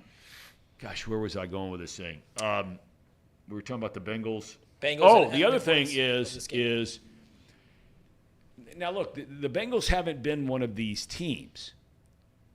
But I brought up the other day they're $12.5 million under the salary cap. Mm-hmm. The NFL trade deadline is October the 31st. So you play this game, your 6th of the year. You have an off week, and then you got to play the 49ers. You're only going to play one more game after this one between now and the trade deadline. There are a lot of rumors out there. How many are true? How many are false? I don't know. But there are a lot of rumors out there that teams like Denver, right, among others, that are going to start to shed some big-time players, whether that's a pass rusher, whether that's an offensive lineman, whether that's a backup running back, whether that's a tight end.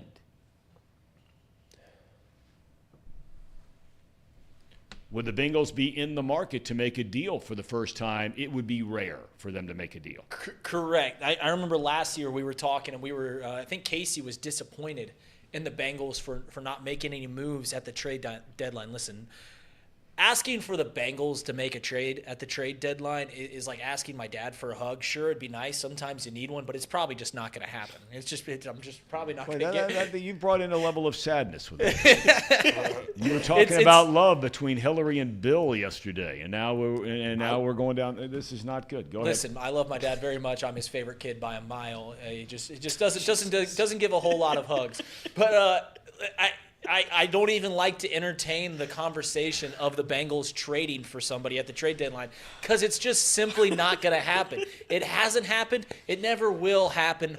I mean, so it's almost a nothing burger to talk about it because it's just simply not going to happen. It's not in the Bengals. But if you could make a trade, what would you go do? Oh, so, say for example, everybody's making a big deal out of the tight end thing, right? Irv Smith's been hurt.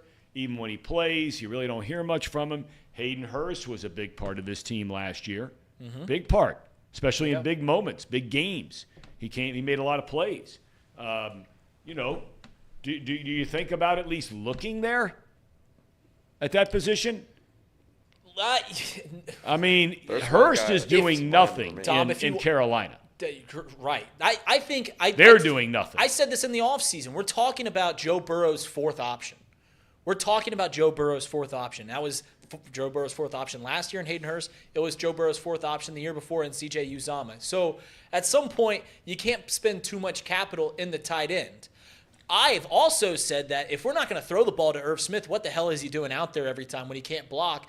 When we got Drew Sample, who's one of the best blocking tight ends in the league. If we're not going to throw the ball to the guy, then we should just have Drew Sample out there protecting the quarterback, and certainly as an element in the run game. And we've started to see Drew Sample actually in the backfield as a third down back to help protect Casey's guy.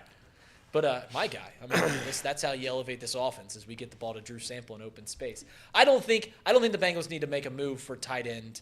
I would like to see them have a more concrete plan for that position in the future. I know that's what the Bengals wanted to do, or a lot of Bengals fans wanted them to do, draft a tight end in the first round this past year. But this seemingly never-ending one-year guy, I would like to see a more long-term plan out of the tight end, but I don't think you do anything mid-season this year. Okay. I got a long-term plan for you, Tom. If you're willing to go to me for just a second here. I'm more than willing. I'm always willing. The Vikings right now, they might be going through a fire sale. TJ Hawkinson is 26 years old. This year, you're only paying him $1 million. Next year, you're only paying him $9 million. In the following year, it's like $11 million.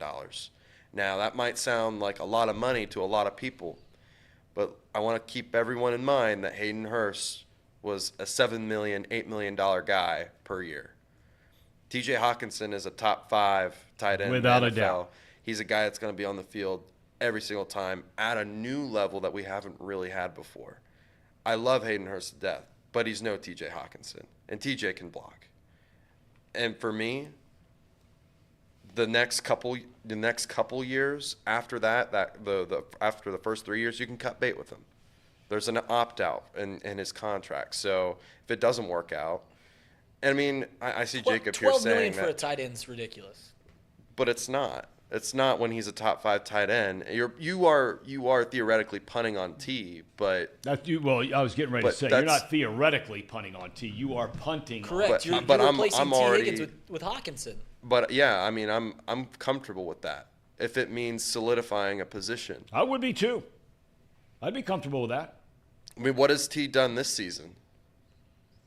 He's dropped some passes. That's what he's done, Casey. Dropped a lot of passes, and I'm not saying that we've possibly overvalued him, but he's a great player. I think he's a great player. I think you can trade for TJ for probably cheap, and trade T and get a first round out of T. I think that the trade there. Now the Bengals will never do that, but the hypothetical there on who I would want to go get. It starts with TJ. Maybe you're looking at Hayden Hurst.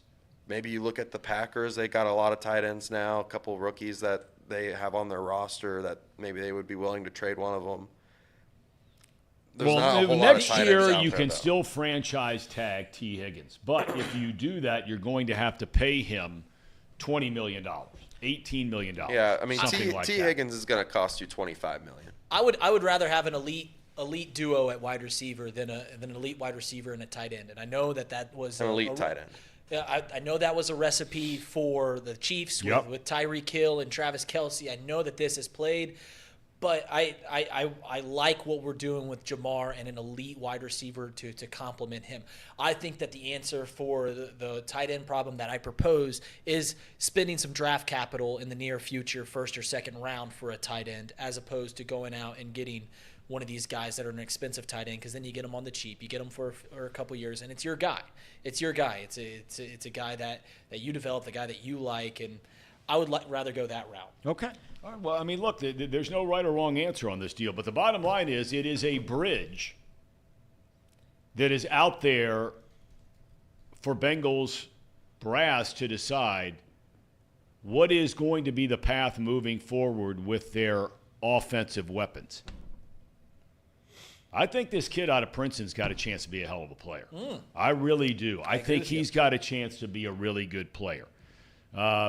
Jones, he's already hurt. I mean, so we haven't seen much of him. And we haven't seen, help me, why am I drawing blank on his name from Princeton? Isovas. Yeah. Yoshivas. Yeah, Yoshivas. We haven't seen him much in the regular season.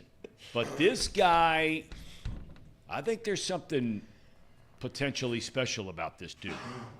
But anyway, the Bengals are going to have to cross that bridge coming up in the next year or two about what they're going to do with Chase, Higgins. They've already done the contract with Burrow.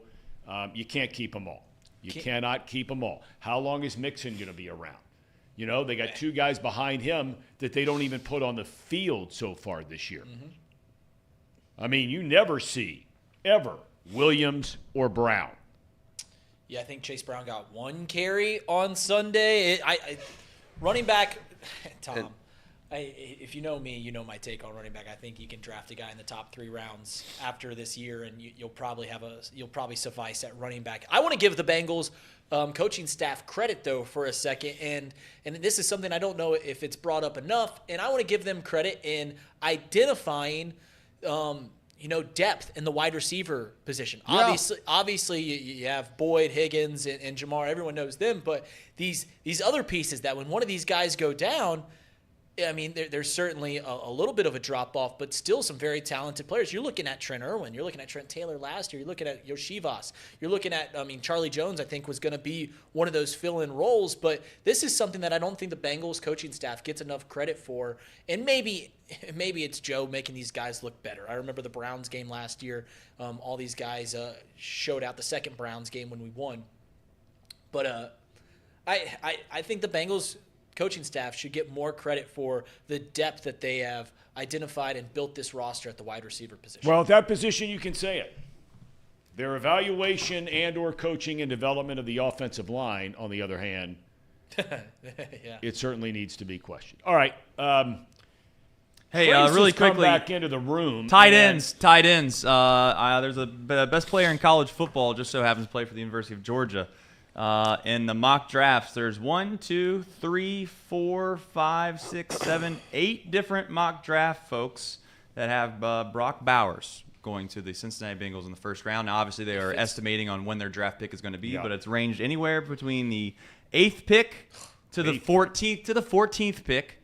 All with that would be good. Well, I mean, you guys are 2 and 3. You're staring at 2 and 4 right in the face. I don't know why we sit here and act like the 14th overall pick isn't out of the question. No, I know. I'm not saying it's not a question. I'm saying there's a lot of bummed out people. Oh, you guys are bummed out. Yeah. You're trying to be like you're trying to say like the Bengals could get Brock Bowers this time, and it's like, what are you gonna have to take? Oh, you're gonna have to be really bad this year. All right, look, we got a lot of time. Really bad. We got a lot of time tomorrow to talk about the Bengals. We're gonna have James Rapien coming on tomorrow. We're gonna have our picks tomorrow, so there's gonna be a lot going on. It's nice to see Jacob back in the chat here today.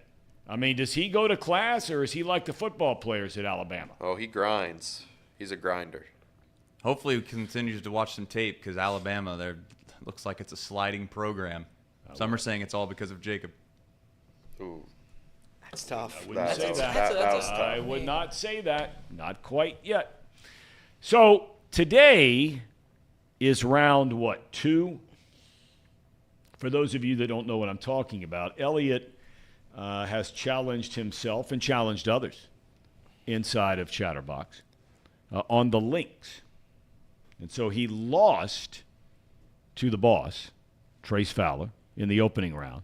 But today, on this beautiful sunny day, as he's already told you about in his weather report, it's off to the links again. Trace, can I start with you and your outfit that our guys at Headlines have just thrown together? Are you caddying for the Zebra?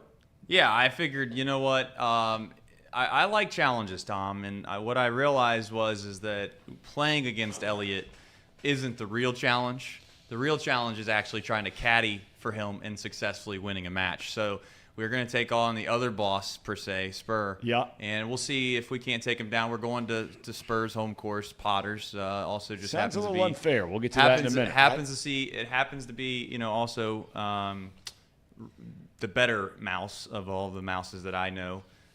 Fair. The greenskeeper, Mark Mouse. He's just the pro so happens now. to be He's the the pro dad now. and the father of Reed. He's the pro now. He's the pro. He's He's the no pro longer the superintendent. He's at the pro. Potters. You want to show the crowd? But he's been the superintendent of Potters for a very long time. We're going there today.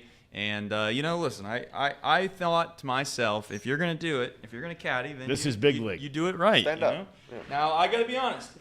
Amazon overnight shipping did not have a large, so I was like, you know what, Tom? I'm going to go for the medium. You're kind of like Reed does when he wears his shorts and his Almost a T-shirt. really bad mistake. Almost a really bad mistake. Some are saying a bad mistake already, but I'm going to power through it. So here, and then you know what?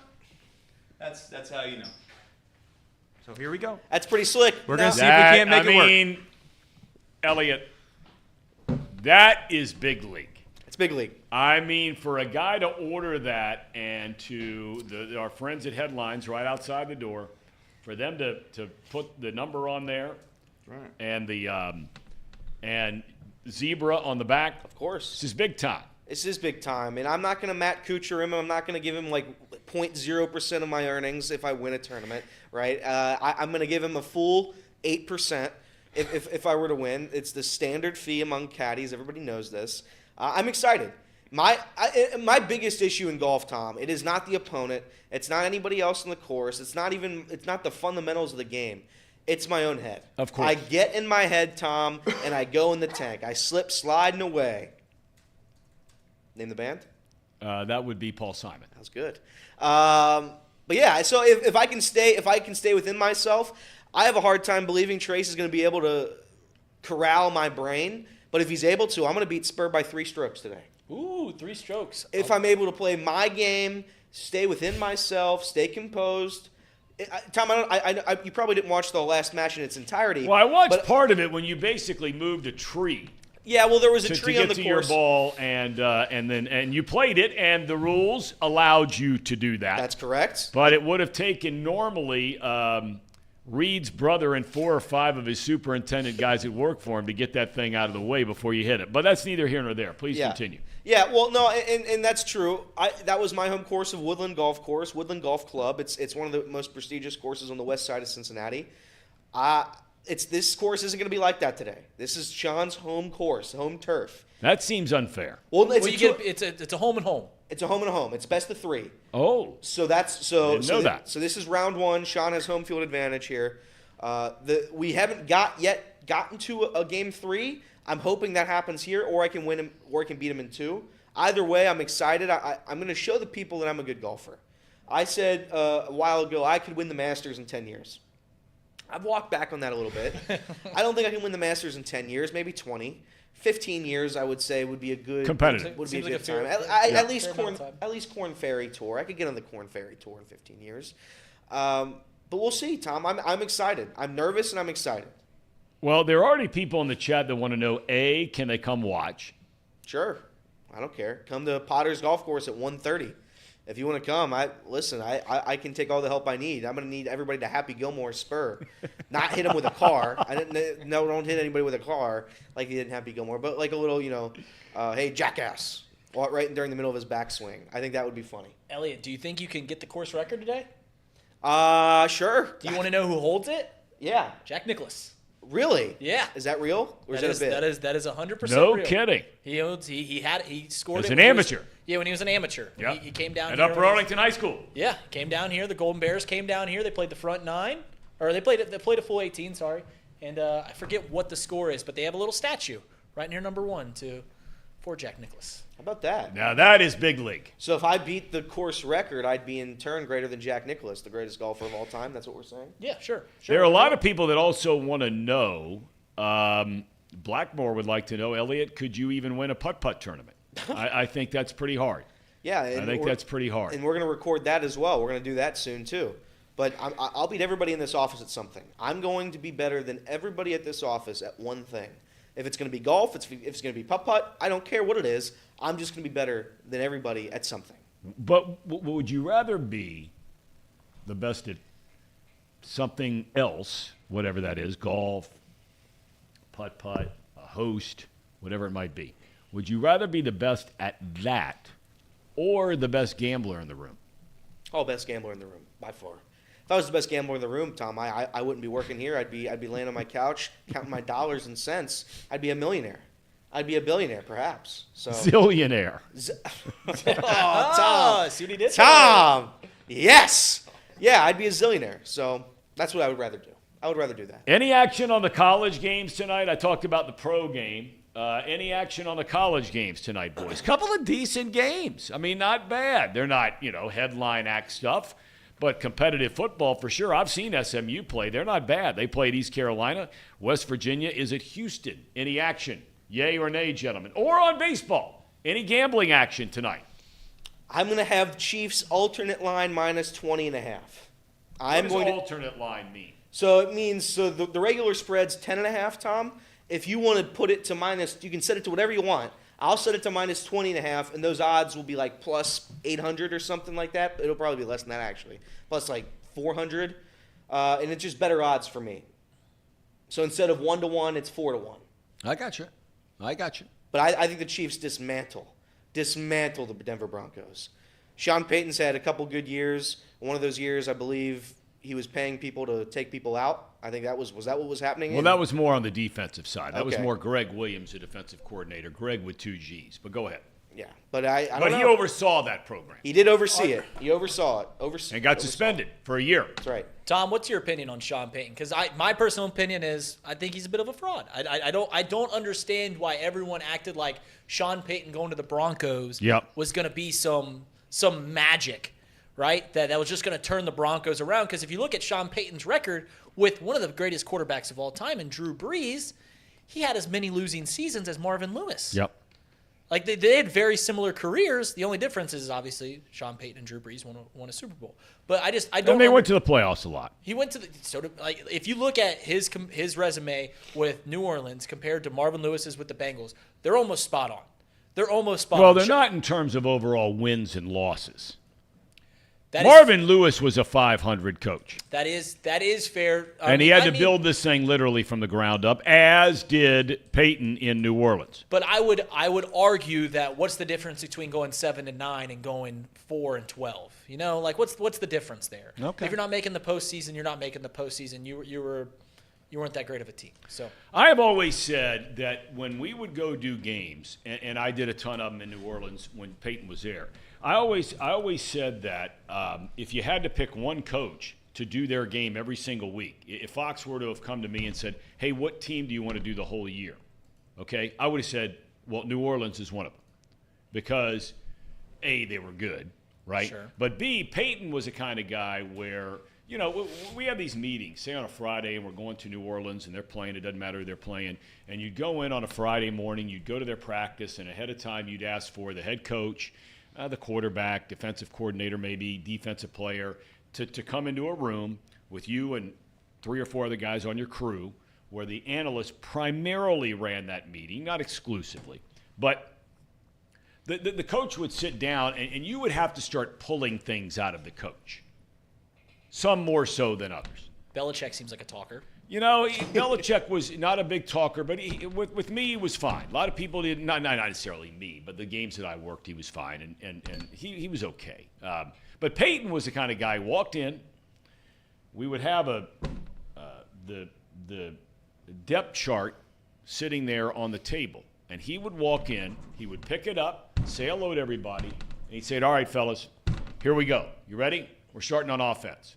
And he would go through, okay, these guys are the starters. Okay? And then as he went through them, he would say, Joe Blow, left tackle, scuffling. He's had a tough time. Left guard, great run blocker. He's done this, da-da-da-da-da. He would go through every single guy. Then they flip it over to defense. Say, okay, here are the starters. This guy, his ankle doesn't look good. Don't think we're going to get him back.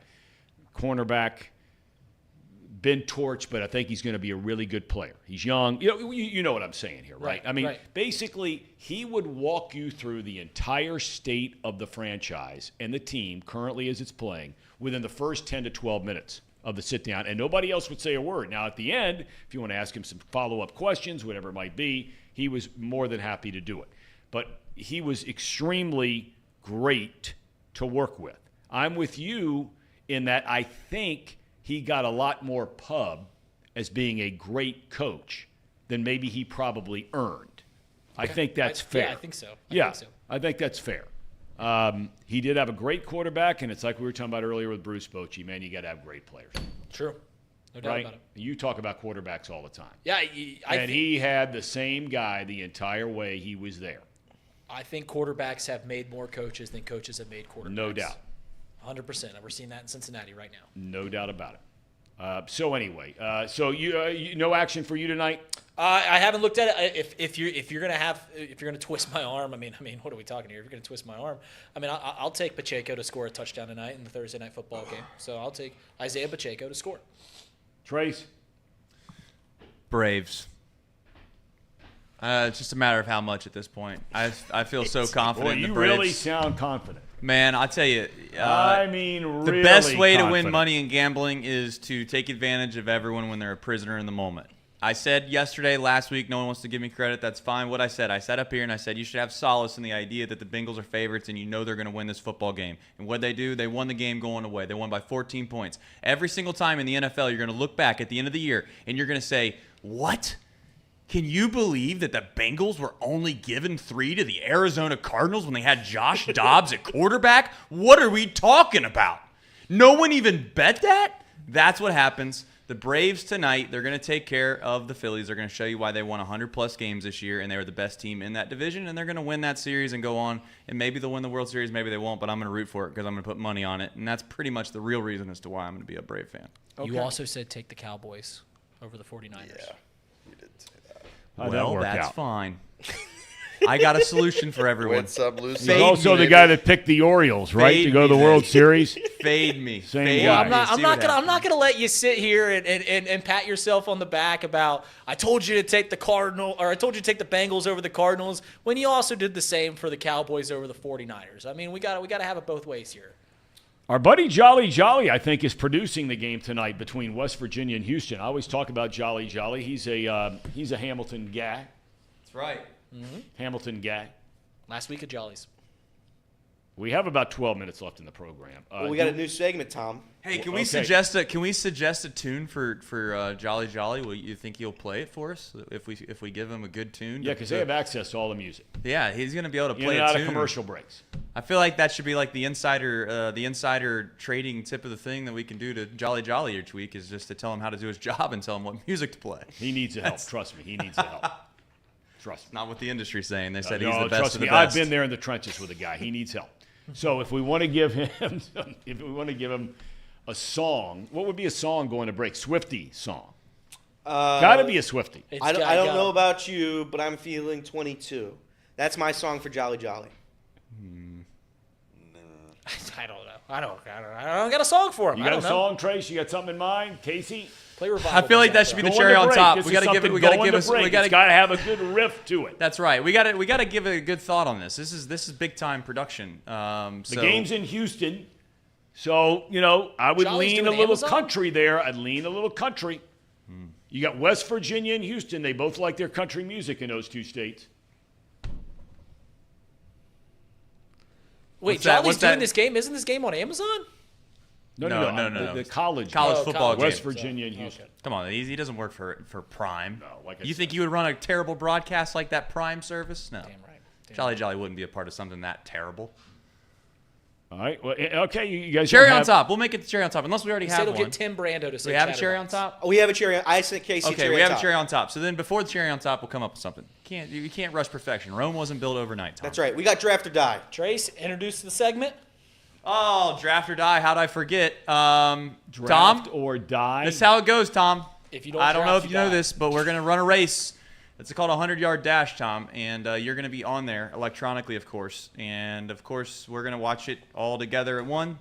Here's how it goes.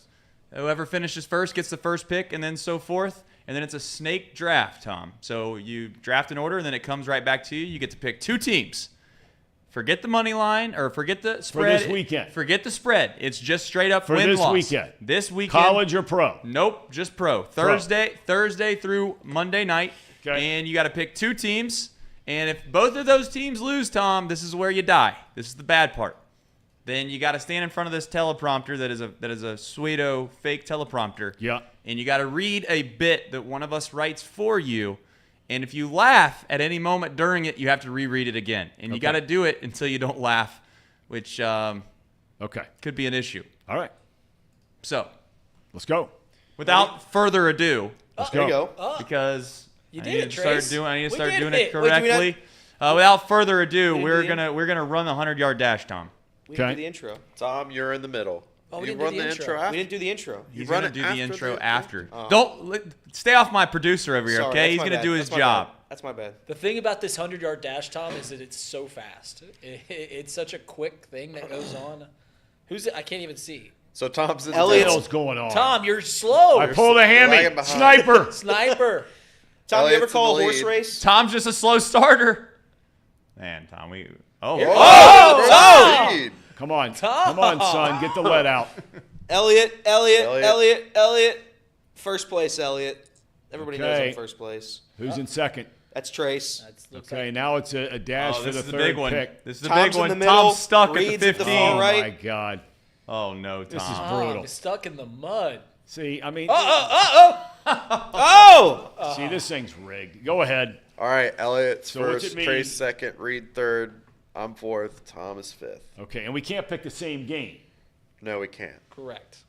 So run the intro. So I get fifth and sixth pick. Yeah, run the intro. Draft. Die. Draft. Die.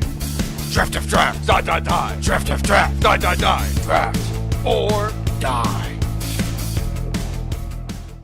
What has been going on since I left? A lot. All right, here we go. Who's first? It's me and I, Elliot Rearing, with the first overall pick in Week 6's draft or die.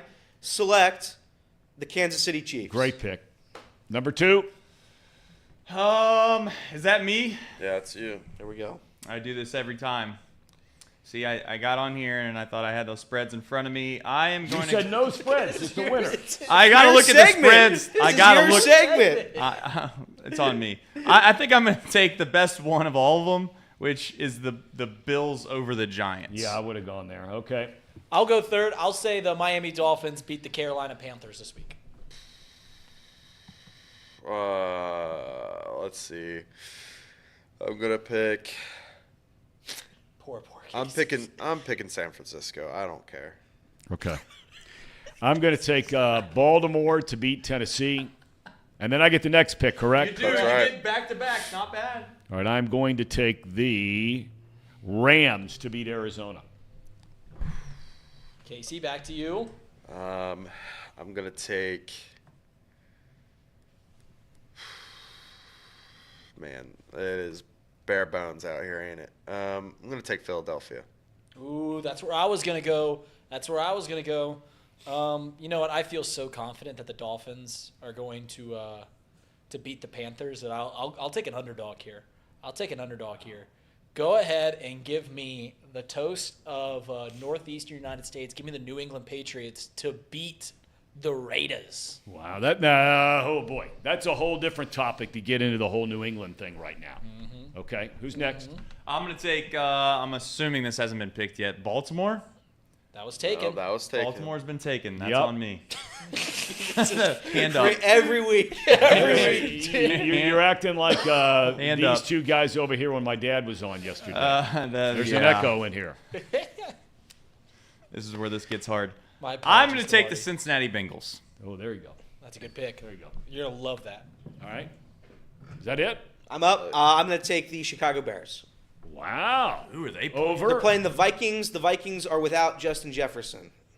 That's fair. Good luck to KJ Osborne and whoever the Hey. hell else the Vikings are throwing to. Justin Fields looked unbelievable last That's two right, games. he did. Unbelievable. There's some people in this room, Tom, that call him a fidget spinner. No, I know that. Justin Fields is a damn good quarterback. Well, last couple of weeks he's looked good since they've cut him loose. That's right. Okay, we'll see how it goes. Gosh, there was one more thing. Casey, you're not gambling these days. We didn't circle back to you to ask if you had any action tonight. I will give out our picks from the show yesterday on Mac and JT. Rashee Poor Rice. Casey. If Travis Kelce does not play, Rashee Rice, their receiver on the Kansas City Chiefs. Receiver or backup tight end? Receiver. Okay. He's going to get a lot of looks. Okay. So plus 30 yards is, I think, like minus 120 or something like that. Okay. Plus 35 is like plus money. So look into that for sure. That's a Jacob pick. What are the over-under odds right now, or what would the odds be on Casey within the next 7 days having his tonsils removed? Next 7 days, odds on Betfred Sportsbook. I'd say I don't think it's likely. Tom. Not likely. But It's not likely. I would say 15-1 plus Casey, can you sing the Sun Will Come Out Tomorrow by Annie with that voice? I'd love you to just sing the little first part. The sun will come out. I don't. Tomorrow, bet your Bet your bottom bottom dollar dollar that that tomorrow. Does Alex like the voice? I mean, it's There'll be kind sun. of the deep voice. Oh, I mean, yeah. yeah. Little Is Alex? raspy? Little Little raspy. raspy. I don't think she likes it one bit. Oh, she doesn't like when you talk. Really? That's mean. Yeah, it's just annoys her, I guess. Okay. That's sad. We do have a cherry on top, Tom. Okay. Let's have a cherry on top. What is it? Presented by United Dairy Farmers. And again, I did not go over to get the hot fudge sundae last night. Tom. I got to get You've over. I earned mean, it, I can Tom. walk. I can walk to one. Tom. Come on, Tom. It's the only business we have in the whole town. Do I need the volume on this? Or is it fine without volume? Hello? Elliot. Sorry, hold on. I was Elliot. responding to the chat. I mean, Do I need in the audio? world? Or Sorry, Casey sorry. was I asking mean, you are you questions. kidding me? get out of You're the sitting chat? here touting it. You say, let's go to it, and you're not ready. I was ready. I was answering a question from Everett. Everett distracted me. All right. No. We So- still somebody don't know else. the question What he is asked this? you. Tom, there's no sound to this. This is two people in a train in Colorado, and basically they recorded Bigfoot. It's going to be easier to see on your laptop, Tom. I read the headline about this. So these two people found Bigfoot, and you can see him there in the middle of your screen. He hides in the bushes. Where it's going to go on repeat Yep. here. You'll see it here. So you see him walking over there in the middle of your screen, right by the bushes, Yep. and then he squats down. This is a real thing. This isn't fake. You know, this got a lot of pub Yeah, it last did. couple of days. Yeah, it did. Because, again, I read the headline and maybe a sentence or two on it, but it said this is the first time it's not a non-blurry sort of look. Correct. Right? Yes, I think that's real. So I want to be the party pooper here, but this actually takes place in. This is located. This is from Reuters or whoever the fact checkers Reuters, you got are, it. and they said Fact checkers, this is please. Please. Love it, Tom. It's Please. this is part of a quite popular Bigfoot themed expedition trailer company called Sasquatch Expedition Trailers. The owner regularly dresses up as Sasquatch, so it's Ghillie not suit. real.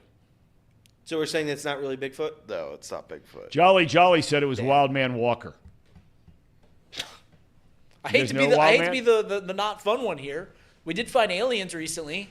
I mean, we can't find all the mythological creatures in like a month. So yeah, Reed just really ruined my day. It's Mark said it was OJ. if you look around Hamilton, I'm sure you'll find someone that looks like Sasquatch. That's where I wanted to go the last 2 minutes of the show. I'm so glad you brought this up because a couple people in the chat have asked about Operation Pumpkin, which gets underway tomorrow or tonight. Tomorrow, you set up tonight. The roads will close tonight. This evening. It's Pumpkinville. Okay, so if you're driving through or planning on driving through Hamilton, I assume they have a lot of parking around here, right? To park all the parking that you see in downtown area, the parking garage, our parking lot is open. Everything across the Martin Luther King, that big parking lot, yeah, plenty of parking. Trace, before we wrap up the show, you're a Hamilton guy too, and I don't know how comfortable you have been with Elliott during this whole thing. With Elliott. I mean, with what whole thing? It's Tom? all What are Elliott. you talking about? Tom, what are you laughing about? What are you talking about? I don't understand what you're saying. Pumpkin Town? Are you referring to Pumpkin Town? Tom, are you coming to Operation Pumpkin? You know what? It looks like I'm not because, like I said, all of a sudden now I knew you were going to do it to me. I want to go. No, you didn't. I do want to go. I knew you were going to do this to me when you talked to me about it. Time out a second. Were you not the guy that said yesterday, correct, Casey, help me here? Yeah, Casey. Was he not the guy that said yesterday you have to work early Saturday morning and then you want to be on your couch watching football all day? Did you say that? I did say that. But I was going to go Friday after the show. That's what you suggested. And I said, Tom. And something came up where I can't do it. And I knew you were going to do it, Tom. No, I really want to go. I yeah. might even just show up Saturday night. Tom, I mean, if we're being honest here, the odds of you showing up to Operation You're Pumpkin, wrong on this one. Now, I would admit it. I would admit it. Luke has to make a reel that has to get finished by Monday. And he's on this break. And so I said, maybe we'll do it at Chatterbox. He's done a lot of podcast stuff, and he's done a lot of play-by-play stuff, but he hadn't done much studio stuff. And so this is a studio reel for this Big Ten U thing that he's got to submit. And so I'm going to meet him at our high school where they have facilities over there to be able to go and do that. So I have to do that tomorrow afternoon. I really want to be here for Operation Pumpkin. I believe you. I don't hear any plans on Saturday, Tom. What's your plans on Saturday, Tom? What are your plans on Saturday? What? We'll keep that. We'll keep that as a possibility. But you were the one that said that you didn't want to go. Does Amazon Prime have Kevlar and 24-hour shipping? You'll need it for the loose bullets that are going to be raining down upon Pumpkin Town. That's, of course, a joke. I wasn't even going to go here. Reed brought this whole segment up. So everything that I'm saying now is on Reed, not on me. Have you noticed something, Tom, about the way Elliott speaks? Everything is someone else's fault. He wasn't paying attention. It's Elliott's fault. He distracted me. Everett's fault. My bad. I mean, I'm just so mad at Elliott. And then he says these disparaging remarks on a city that I grew up. I know, it's sad. That raised me, Trace, Jolly, so many great, wonderful so many people great in the Joe chat. Nuxall. Yeah, so many great and wonderful people Kyle in the Schwarber. chat. That's wrong. Golly. He's from Middletown, Midi. That's right, baby. We have Aaron Cook. I'm the biggest Hamilton supporter there is. I will be at Pumpkin Town. You just said you need a bulletproof vest to be here in town. I didn't say I didn't. Hey, now wait a minute. When did I say I didn't love it? Hey, before we go, listen, okay? It's Get not offended, like Tom. he's making stuff up when he says that. Thank you, Tom. Because I always harken back to the dude who's hanging out with his girlfriend. It's a beautiful Saturday night in Hamilton. They're probably having a cold beer, watching a Metallica band? It's a cover band, yeah. Cover band. They're outside, beautiful night here in Hamilton, and the next thing you know, the cat's getting rushed to the hospital with a bullet in his shoulder. Tom, let me ask a simple question. That came out of the sky. Let me ask a simple question. Where are you more likely to catch a bullet? On the banks in downtown Cincinnati or right here in Hamilton, Ohio? I think we know the answer to that. Yeah, we do. I think we know the answer to that. So let's pump the brakes. Let's pump the brakes on this city that I love. I'm with you. I don't even like bringing this stuff up. No, you're not. You ain't with me, Tom. He's with you, Tom. He is with you. Tom, the grin that you have when Elliott starts talking about Hamilton. I mean, you look like Jack Nicholson in Batman. You look like the Joker, just grinning ear to ear. Tom and I are the biggest supporters of this city. You're bar right. None. You're right, Elliott. That's right. You're right. And we're going to be supporting it. Maybe we'll come down here and come because city- I really would like to. I love, in all seriousness, I love stuff like this. A lot of the Catholic churches around town, they have their festivals during the summer. I love being outside. I love seeing people and meeting people. And so it's right up my alley. I hope I can come. I hope I can too. We know you aren't, so just wrap up the show. It's so negative. Here I am. I'm repping Hamilton right now. So am I. The city supports you guys. You should support it. Amen. Amen. Amen. All right. Casey, I hope you feel better. Thank you, Tom. Trace, good luck on the links today. Oh, I can't wait. I'm gonna will Elliott to a victory, one in which he probably doesn't believe that he can get done himself. But I am going to bring so much enlightenment to his life on a golf course today that I'm going to will him to a victory that he doesn't even think that he can do. Are you posting anything on this that we can keep an eye out on Twitter? There'll be a couple live video updates throughout the round. Okay. All right. Well, have a good day. Good luck. Thank you. Good luck. Wish Sean good luck too. Reed? Tom? Yep. Good seeing you. Good seeing you as well. All right. Listen, Tom, I know we had a bad little 5 minutes here, but not everyone is as blessed as I, because every day for 2 hours, I get to sit here and do a sports talk show with my best friend, you. That's right. You're my That's best friend. exactly right. Amen. I am all about it. I can feel the love in this room. The only thing that would make this day better is if when I'm driving back. Here we go. I'm not It's doing a joke, Tom. Sean, where's the punchline? I'm not doing it. All right. Finish All right. it. What will you see on your way back, Tom? What will you feel? Who will it be? You know. See you tomorrow.